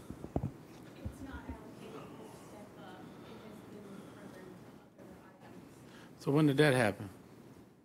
As we've been reviewing all of the ARPA expenditures and where we're using those funds and the timeliness of expending those funds, once we were aware that that wasn't going to happen, we started identifying other. But they didn't bring it back to council to bless it, or did you bake it into something else? It's baked into areas of priority that council has already identified. So, yeah, that's a problem because I mean, if there's $3 or $4 million set aside for something that's not going to happen right now, there should not been a program use of that without us having a conversation like this about that.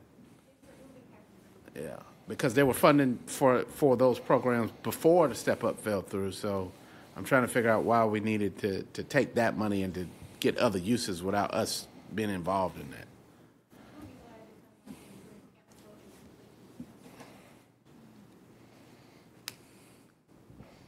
Okay, the next question. Councilman Benavente had a question. Councilman. Yeah, thank you. With Mayor Colvin's inquiry in mind, and ACM Oliver, I know you said you're going to come back to tell us exactly what happened to that dollar figure. When are we going to get a chance to do that? Because that's going to impact, I feel like, our decision today with whether or not we're going to move this to a consensus on the entire budget at the next Monday meeting. So I guess I want that question answered now because I feel like it'll take some pressure off of today being maybe not the last time that we discuss this, because it sounds like we have some very crucial information, at least in this respect, and probably some more coming up, if that makes sense. Yeah, and Council, I had was going to mention that just in case we didn't get all the way there today, that we still had some capacity to do a special meeting like on June 12th. Okay. We're here for something anyway. Okay. Maybe we can just get the first hour of that to kind of get to the bottom of it, because I still don't see some questions that I sent in on this paper. But I'll yield the floor back to you. If there's a that was really it. If there's a time that's appropriate, Mayor Colvin, or I'm sorry, did you have a comment? Yes, sir. We'll be happy to provide that information. It's pretty concise. We can do it via email to all 3.4. And that will help. Yeah, they shouldn't be picking out alternative uses without us having some say so in that, I believe. But Just to clarify, how much was the step up allocation? 3 or 4, 2. Two flat? Two flat. Okay. Well, Mayor Colvin, again, whether it's appropriate now or later to say that we want to do June 12th, if we don't get through everything? I'm with you. I just want to make sure the council. I had a couple of questions, and maybe we can see where we are. I'll delay that until later. Mr. Yates, I had said something about if all of the funds were the funds were closed out from previous year's allocations and how much that was. I didn't see anything on that. I didn't see anything on if they maybe I missed it. Took the tax rate recommendation down. The cost of living increase. You know, the county didn't do any. Instead of the 4 or 5, whatever we were recommending, maybe it was a combination of that and a one-time bonus. I think we had looked at that, and they were supposed to get back with some numbers on that stuff. Both of those were provided as part of the response from I believe the 13th. But they're not on this. So final. they're not on the ones for today. They were on the ones we reviewed at the last work session. I'll be happy to resend those to you if you'd like. The short answer on the available funds is that when we do our year-end projection in the general fund, all of that unspent funding is taken into account and reviewed to do our fund balance projection. So any fund balance projections we put forward already have those unspent funds included in them. So, and the bonus information, the one-time payment information is specifically listed 2 or 3 different ways in that last handout. So you were saying that the allocations, if we allocated, let's say these projects that we just looked at, there was $50,000 left over.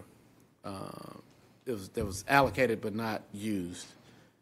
When do you have a total of the cleanup? What was your response to that? I'm sorry. So there's 2 things. So if you're talking about capital projects, when those capital projects are completed, closed out, and put on the books essentially as assets, whatever funding is left then is brought back to council for reappropriation. If it's operating funds, let's say you give funding and your total budget's $200 million and we only spend $195, that goes into our projection of fund balance because that rolls to the fund balance. Those are the annual funds. So at the end of the year, any unspent funding in the annual funds or the operating funds will go to that fund balance number. On the project side, the multi-year funds, those will not move out of those projects without council's authorization or direction. So we have not brought forward a slate of projects to close at this point. We can do that and we'll do that after the year-end close to know what can be closed when those projects are complete and we've closed our books for 2024. So as we're looking under every rock and pillow cushion for money, some of the stuff you're saying you're not going to give us the answer to until after the new budget is figured out. Why exactly. is that? I'm not saying I'm not going to give you the answer. What I'm saying is that the answer is not available until the project's complete. But all of them don't complete at the same time. So there are no projects that are complete that you know for a fact that there's money left over from? We still have a number of projects that are open for a number of things, warranty work, punch list items, projects that are ongoing, for instance, like the tree fund discussion. That project is ongoing and remains open for the purpose of the project. So we do not have a list. Once the books are closed for 2024, we will have a list to bring back to council to provide. And usually that is one-time funding. It's debt funding, grant funding. Let me restate my question. I got what you said that you like to do. So are you saying that there are no projects that are finished that you can verify are finished, that there's money remaining that would need to be addressed, that you can't get that information prior to the budget adoption? I understand how you like to do it. No, sir. I understand.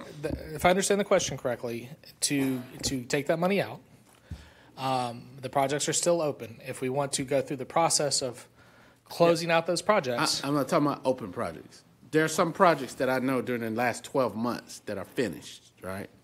That because all of them don't end at the end of the year. So you do have some projects that are complete, correct?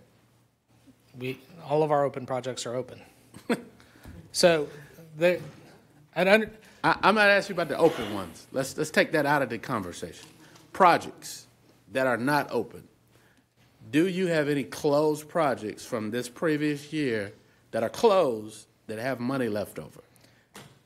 To my knowledge, and we can review this and make sure, but to my knowledge, there's not any significant funding remaining in the fund balance of the capital projects. These adjectives that you keep throwing in. So let me repeat my question. Are there any projects, significant changes it, significant could mean this or could mean this. Are there any projects that are closed that got money, that has money left over from the last fiscal year? Not that I'm aware of, but we can review that list again and ask the project managers. Okay. To my knowledge, all projects remain open and are active. All right. And I'll send you an email to follow up so you can reply back in writing so we can have a recollection of this. Councilmember Thompson. Thank you, Mr. Mayor. Mr. Yates, let's follow up on some previous conversations that we had that we need clarity on. To my recollection, we are trying to freeze 35 police officers' positions to help with the funding for the compression pay.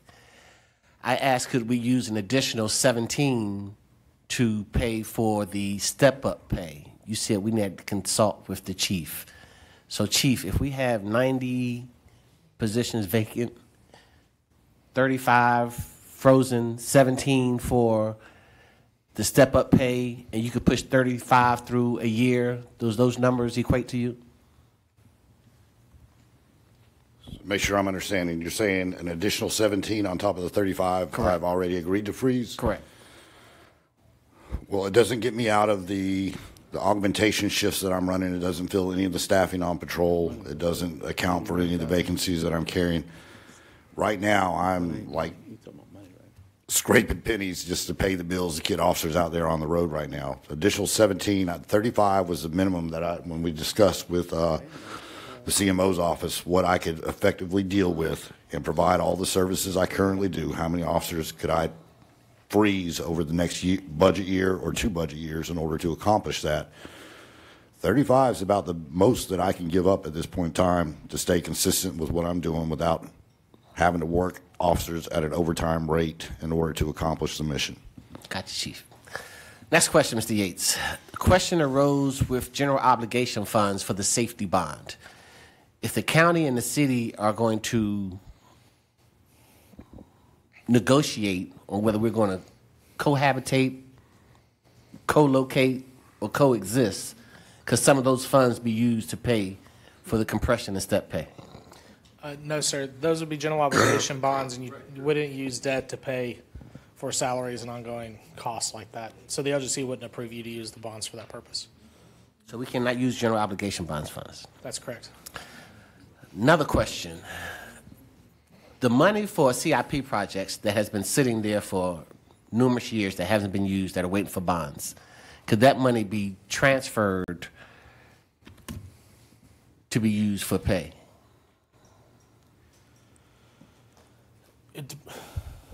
So it depends on the original nature of the funding. So if it's debt funding or any one-time source, the debt funding would definitely be no. The one-time source funding would not be recommended because funding ongoing operations with one-time funding sources is not a sustainable funding model, and it's one of the things the LGC that went off when we did our audit this year. It's one of the items that threw a red flag for the LGC. So you can do it with one-time funding.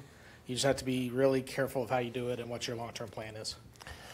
Another question with one-time funding, and that comes with our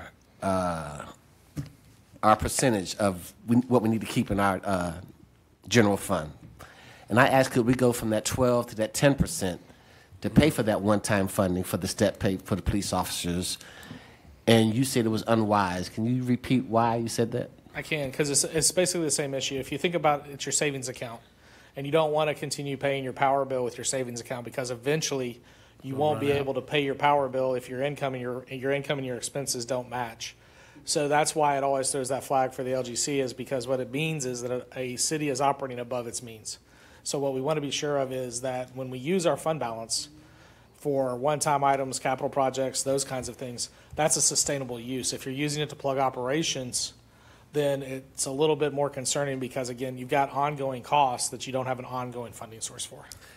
But help me recollect. I do remember you saying we were going to have 2.6 or 26 million in additional funds next year due to? It depends on the outcome of the reval. And at that time, that council will have a decision to make as to what they want to set the tax rate at, and the based on the final outcome of the valuation. We looked at the sensitivity of the valuation, and that's what I believe you're referring to. So depending upon the outcome, the council absolutely has the opportunity to set the rate such that it could offset that. That's why I was saying if you wanted to use that funding for ongoing operations as a strategy, it can be done. You just have to be super mindful, super careful, and realize that you're writing a commitment on that tax rate decision for that future council. If you think of councils in annual increments, that you'll have to make that future decision. You're kind of committing yourself on that future decision at this point. Thank you, sir. So, Mr. Yates, back to his point. Now, each year, out of the general fund's dollars that it brings in, 5 cent, 5.2 cent, 5.3 cent, something goes to CIP projects that are on the list, programmed for now and years to come, right? So that penny or a half a penny or whatever that amount is a dollar amount that can be adjusted each time, correct?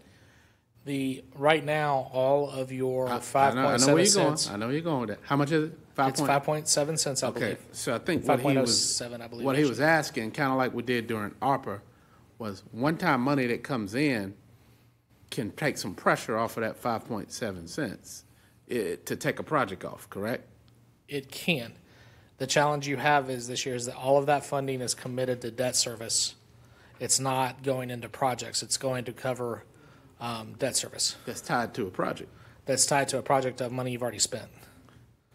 Everything in the CIP is not done yet, so I mean you haven't bought it. Right, but there's not a large pay-go component out of the general fund to the CIP. So let me make it simple. If a $5 million building, we're putting up the CIP just says you put up a little bit at a time to either pay the debt service on a $5 million building, or you're putting up money to pay the $5 million, just saving it incrementally. So you're telling me that if we got $5 million one-time fund that removed this project, that calculation doesn't change? How is that possible? Over time, the city has, and this goes back, predates me a little bit, or predates me almost all of it, the city has used that capacity to fund leases, and in that time has taken the lease revenue, what would be the cash that they were going to spend on equipment, and use that for pay-go capital. What has happened now is, and Jody, correct me if I'm wrong, but what has happened now is we have built up enough of that lease payment that it consumes all of that pay-go funding that was set aside. So we are very limited this year in our ability to pay-go fund the capital program. I believe the biggest chunk is really for the tennis court renovations and a couple of things at PD and some IT projects. But there's not a significant, well, I take that back. It's over $1 million, but it's not. But all of the 5.07 cents is committed to that debt service, of which we used the cash in prior years to pay for capital. I understand, but the project that we're talking about could be used or swapped out with one-time money hadn't been identified yet. So how do you know that's not gonna change? So in other words, what he's saying is if let's say if there was a consolidation between city and county for this 911, and $5 or $10 million is now available because you're bringing in the revenues that take care of that. It was a $33 million estimate, but now you can get it for half price, okay? So that's $15 million of capacity that you can remove something out of that 5.07 cents. We haven't identified it yet. How are you telling me there's no adjustment that can be made? Because what I'm not saying that you couldn't use that funding to fund any pay-go project that the council determined that fit within the bounds. So set aside that it could be general obligation bonds if it was just cash. You can fund any project the council chooses. The challenge with the 5.07 cents is that you have a bill coming due for past commitment. So you've already gotten the cash in the door for those loans. So you have a loan bill that is equivalent. But it's not all 5.07 cents. It is more than the 5.07 cents at this point. So you have committed all of that ongoing funding. If you had an additional bump of one-time cash, you could absolutely use that for a project. It won't impact the 5.07 cents discussion at all. It just would be the additional funding for one-time projects. Well, we're going to need another work session. Because you need to see it. But look, if you're putting up to build three things or to pay the debt service, mortgage, car payment of three things, and you get a windfall bonus from job that takes out two of those things, I don't understand how you need to still set aside the same amount of money to do it. But, you know, a chart will show it. I mean, because we're trying to visualize what you're saying verbally, but definitely looks like we're going to need another work session. So I look forward to it. And I look forward to having the information at the next work session for any completed projects that have money left over for the last 12 months. Or since we did we do the cleanup. What do you call that, Ms. Kelly?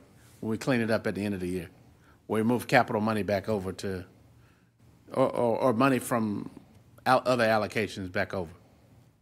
So if it's okay with extending historically, our process for the CIP and TIP, that funding model included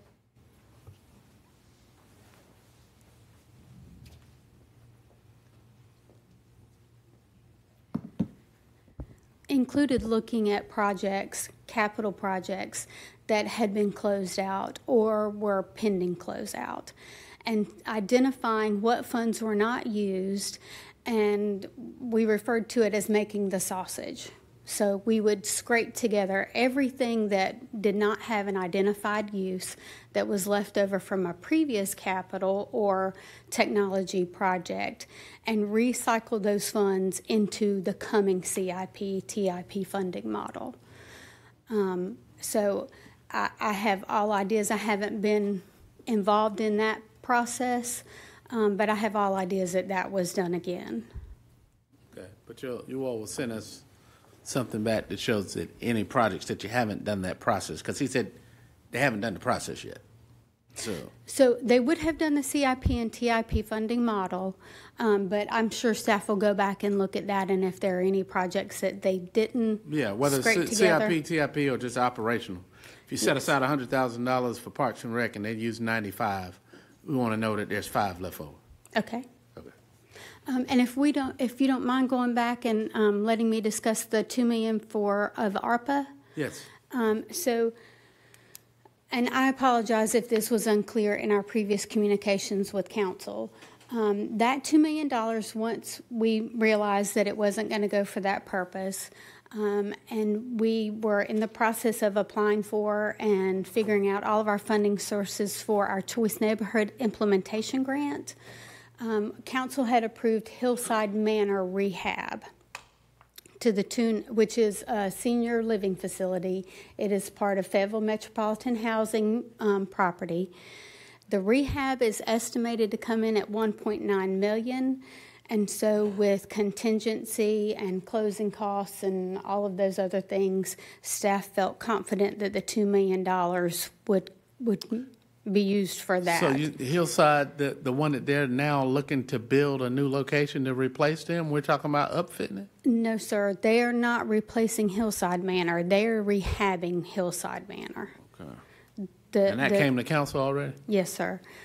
And then I think it was also included in the most recent ARPA update as that it was going to Hillside Manor. And I don't think we specifically said, hey, this used to be for Step Up, and now we've allocated it to Hillside, but it was included in the Hillside Manor discussion when we brought it. And at the most The Housing recent, Authority has money for their buildings. They get it from HUD. Why were we doing that? I can't. I'll have to go back and refresh my memory again on that. But we specifically came to council and asked for money for the Hillside Manor rehab, and then that freed up some home funds that we can use for the multifamily project for our Choice Neighborhood Implementation Grant, if it is received. All right. Well, it looks like we got a lot to talk about on the 12th. So, council, you have any other comments or questions? Because I didn't get a whole lot out of this presentation. I'm sorry. But this is what budget time looks like. Mayor, if I could, I'd like to, if I could possibly finish the questions and answers. So the next item, what are the potential cost implications of outsourcing 911 calls to the county? The cost will be based on whatever the county's proposal is. At this point, we have not received a proposal to do that, and I do not know if we will be receiving it. So the next question, I said I am not sure when or if we will be receiving the proposal from the county. I do not believe you'll have it in time for this budget discussion. Adam, do you have any additional information on that? Concerning the 911 co-location or operations, having the county operate for us?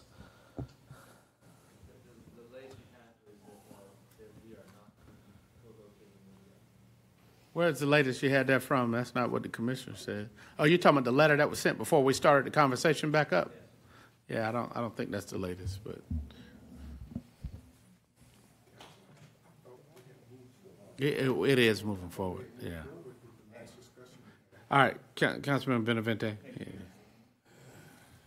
I'm trying to reconcile what you just said about the 911 call center and working with the county. And a moment ago, you mentioned that we had already encumbered more than 4 cents worth of benefits from the past bond. Are you tracking at all what I'm talking about? Because my understanding was that if we do not complete certain projects or we find alternatives, that would benefit our position not to have to take out the full figure. But it sounds like perhaps... So there's two different things. Thank you. So you're kind of blending the two. Okay. The 2.5 cents that is committed right now to the public safety debt. So the $25 million that we did for infrastructure is funded with the license tax, vehicle licensure tax. The additional funding for the $60 million of public safety is funded with the 2.5 cent of the ad valorem rate. That's not what I was referring to. That funding is being allocated to that bond fund and is essentially working the debt service so it's the lowest rate it possibly can be. If you were to do away, in this case, with the 911 center project or change it, reduce it, then that available within the parameters of the bond funds, that would be available for use. Either the debt or the cash piece, but council would have to tell us that's what they would want us to do. The other piece I was referring to is historically council has allocated 5.07 cents of their tax rate for pay-as-you-go capital, cash-funded capital. That is the part that is completely committed out. And we can provide a briefing on the city's debt portfolio. But debt drops off. So, yeah, I'd like to see that. But just go back to the first thing now. If we decide to reduce or go about it a different way and therefore let's just use a more simple example. We may not end up needing another fire station, let's just say, for example. Are we still on the hook for that dollar figure? No. No, sir. Okay, that's what I thought. All right, thank you. All right, Councilman Mahondros, and then Mayor Pro Tem. Well, I had two things, but now I got three. So to Councilman Benavente's question just now, I'll wait for him to pay attention. So we're talking about possibly not doing like a 911 call center project, but didn't staff identify over $180 million of public safety projects that qualify for the only $60 million public safety GEO bond we did? So if we didn't do one project, theoretically, we're probably going to do another project. So we're going to, there's several fire stations that need to be replaced or renovated. Well, if we change council policy and what the voters majority passed in the referendum, I guess we could do that. So that was one. The other was, to be clear, on the 911 call center piece, I'm not interested in conversations that predate me on council. The council member request that I put forward, that the consensus was unanimous, was to reopen conversations with the county, but it's not about co-locating or combining. It's about the county they're already doing it, operating it, and this isn't passing the buck to the county expense-wise, them charging us back our pro rata share per calls for service. Isn't that what we're talking about? So the answer of no, that they're not doing that. I mean, I think they just need to come back. Our staff needs to ask what that looks like, what that cost of a calls per service is, and get that answer, whether we get it before or after June 30.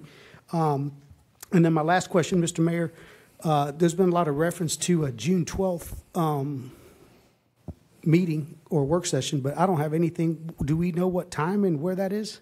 No, it was a proposal to you, and I was proposing either 12 or 2. I figured that we would need one last meeting because when we come to these meetings, they always got to bring you something back. So I'm hoping at the end of this meeting, the clerk will share with us what we've asked for, and at the next meeting, we can get to the nitty gritty. So 12 or 2, do y'all have a preference? 12. Yeah, I was okay with 12. 12. Can't do 12.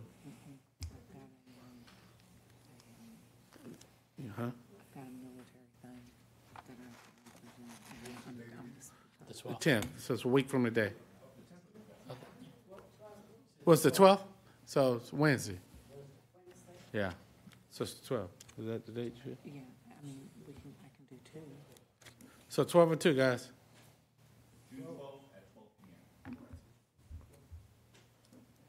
If I can just insert, Mayor, now, we do have our council policy meeting at 2 p.m.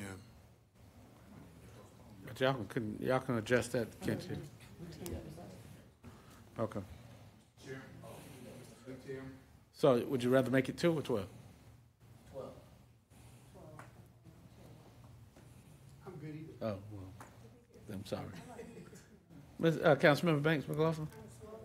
Okay. I will be representing the city at the Women's Veterans thing, so, sorry.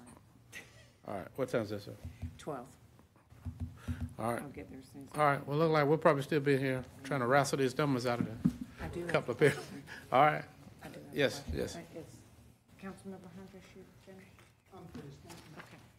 Okay. So my question is, and I know I'm going, and I just brought it up when you said, talking to the county about 911, have we heard anything else out about our Parks and Rec?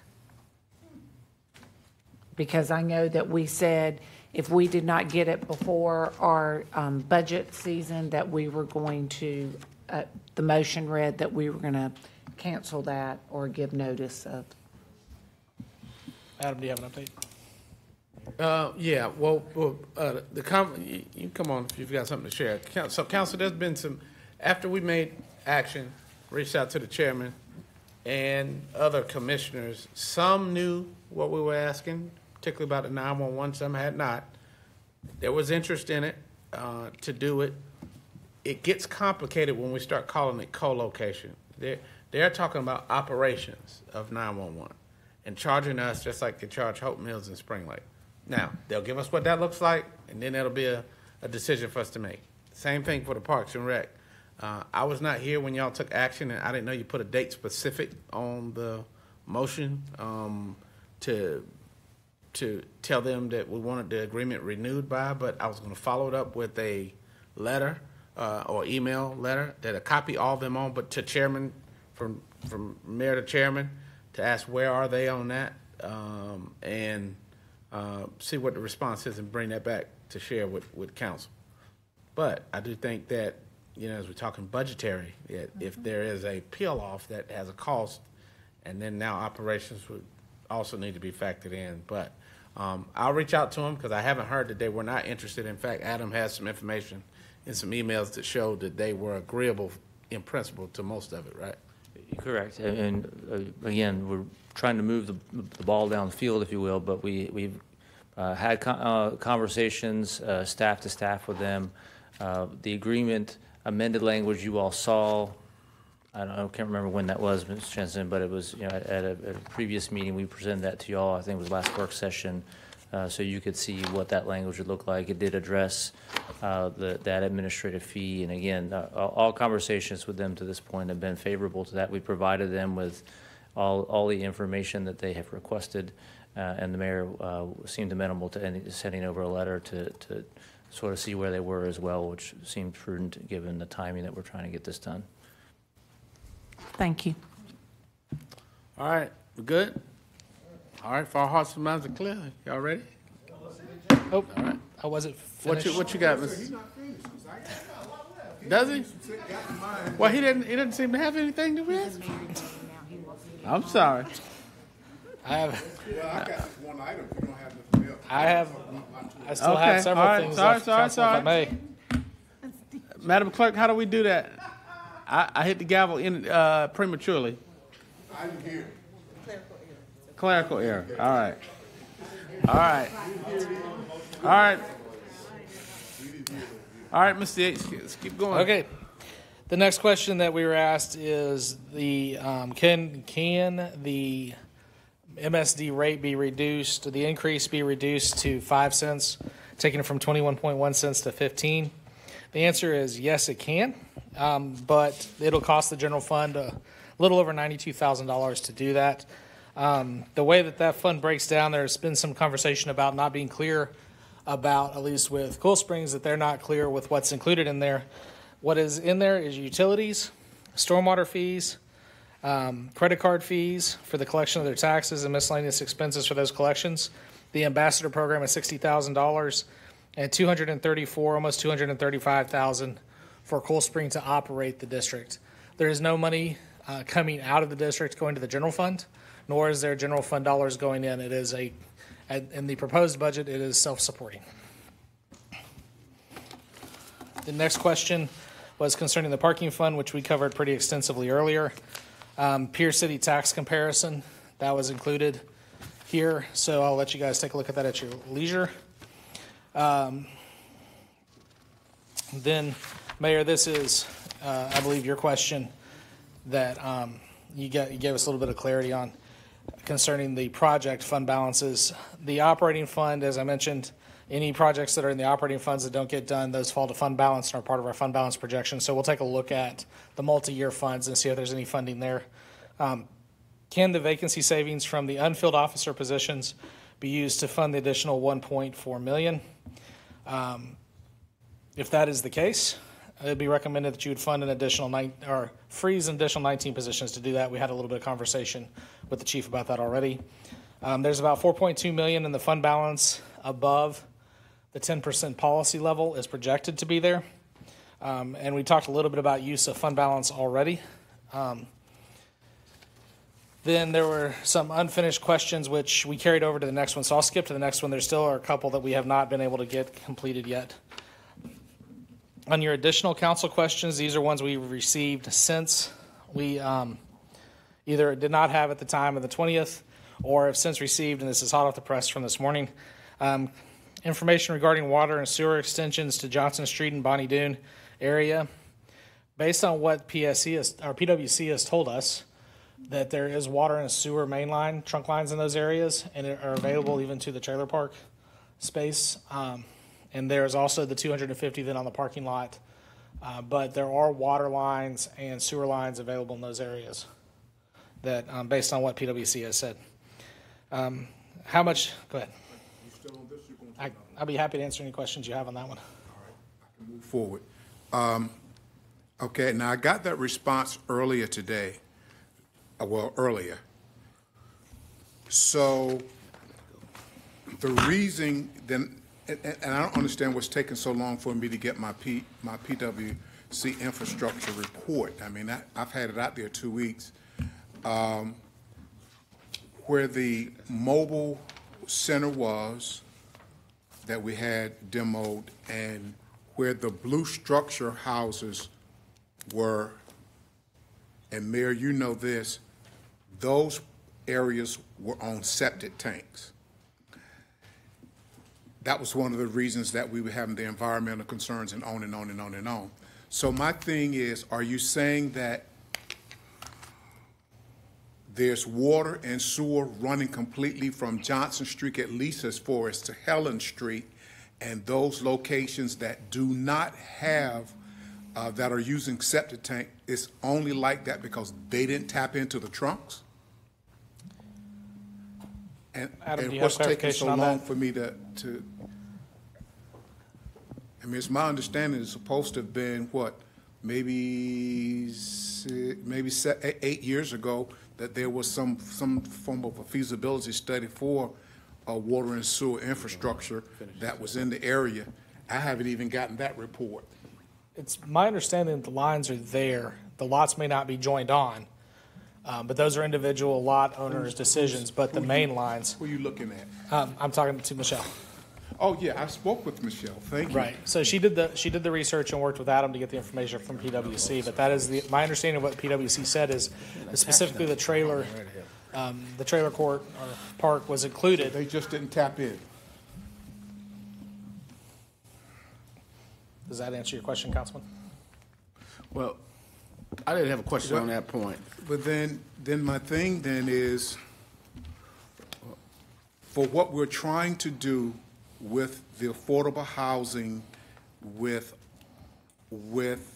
we did our study, that area was one of the priority areas that we looked at with the ARPA funding. for affordable housing, cannot we still keep or get support from my colleagues for that $250K as we continue to move forward with this?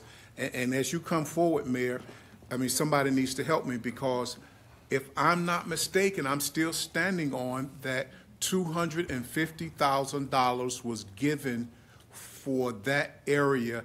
I'm holding on to FY23, but you all help me if it could have been FY22.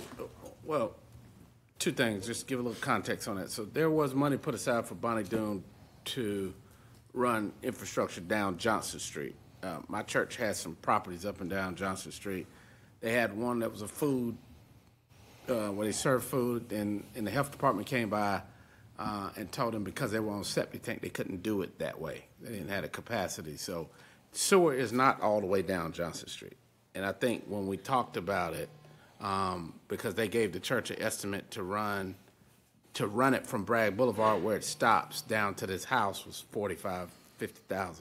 So of course it was too cost prohibitive to do that for something that you're giving away.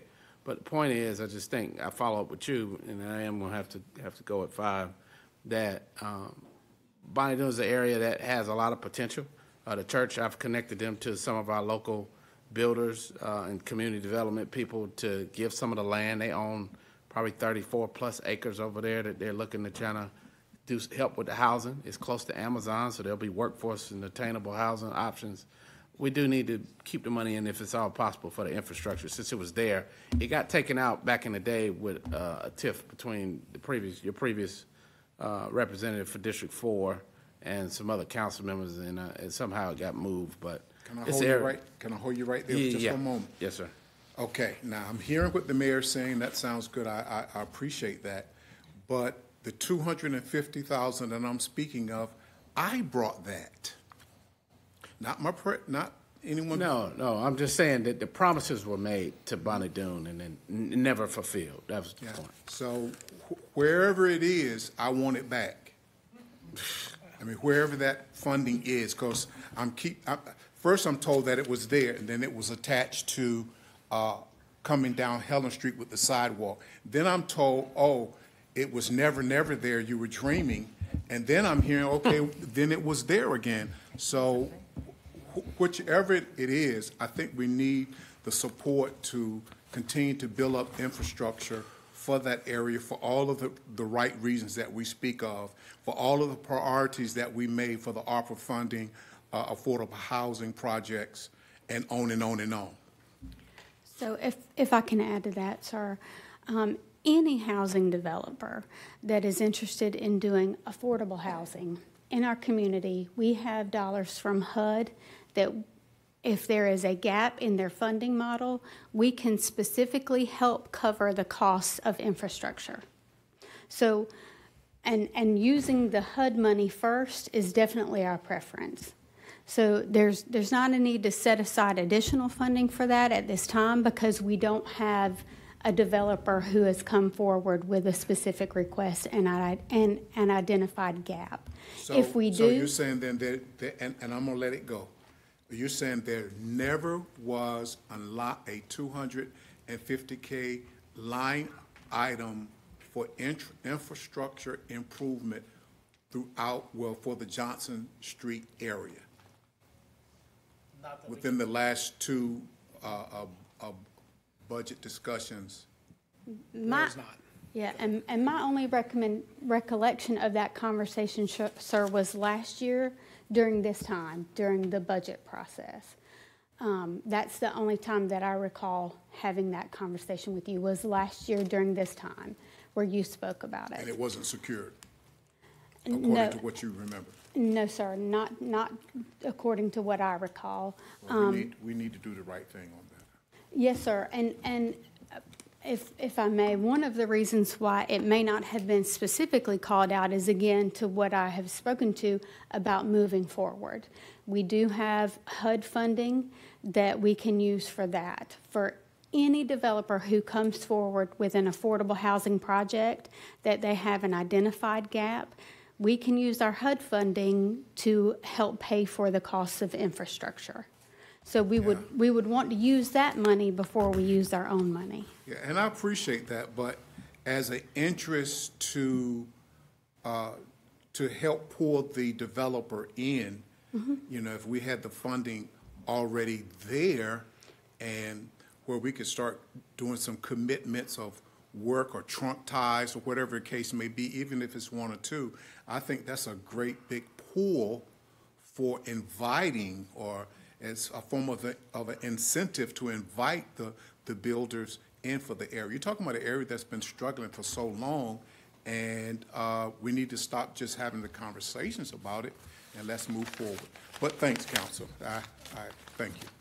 Thank you. So if I'm hearing what you're saying, she's saying, I understand. assuming that they'll do it per request, what you're saying is it shows the commitment if the 250 is put back in and set aside, waiting on a request. Yes, sir. Because it's kind of like the chicken and the egg, you know. I mean, it's kind of Councilman Benavente's argument to say that you can't say, yeah, we'll pay the salary once we hire the person. That you've got to set the money out there to say that we've got money for infrastructure. Because whenever we could start having those discussions, we can already say, well, you know, it's already trunked out there because we already invested the infrastructure. Well, I just think you can't wait on a deal. You need to go ahead and the infrastructure should have been there. Yeah. There should be nobody living in the city of Fayetteville, including West, On septic especially tanks. West, Yeah. with septic tanks, just paying city taxes. I just don't believe in that. So, but look, Council, I mean, ask to be excused. I don't think we have anything formal because it's consensus. But Yeah, it's just. I'm bringing it because they don't have an. I'm just saying, me personally, I had a 5 o'clock hard stop, but. I just want to clarify something with everyone, because then maybe we can adjourn if that's what we're going to do. But it sounds like we, Mayor Colvin, it seems as though we only got through half the presentation, because even beyond the questions, there's a discussion about all of the parking lot items. And I think each of them are going to have, you know, some level of discussion, you know, each bullet point. Are we not doing that today? Well, it's up to council. I'm just talking about me personally, but I think that knowing how much money we got available is going to help me make decisions. Of course. Because I support a lot of this. Yes, sir. But there was a lot of unanswered questions about where other money is. And so, you know, I just don't know how we resolve all of that. That's why I was saying the other meeting was going to help us get a little more clarity, or at least me. Couldn't that include some of the parking lot items? Well, it's going to have to, because at some point we've got to say. Like, I didn't know our $2 million was gone to pay for something else. But I wonder if there are any things, like, for example, Johnson Street area sewer extension was one of the bullet points, so we can mark that off. We kind of just discussed it, and we said table it, essentially.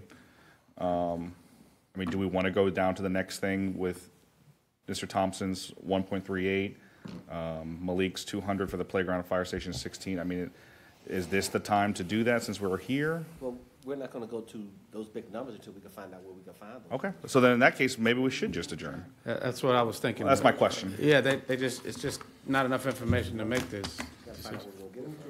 All right, it's real that time. All right, thank you. I think I'm having a meeting Wednesday night with these people in Stonegate. Well,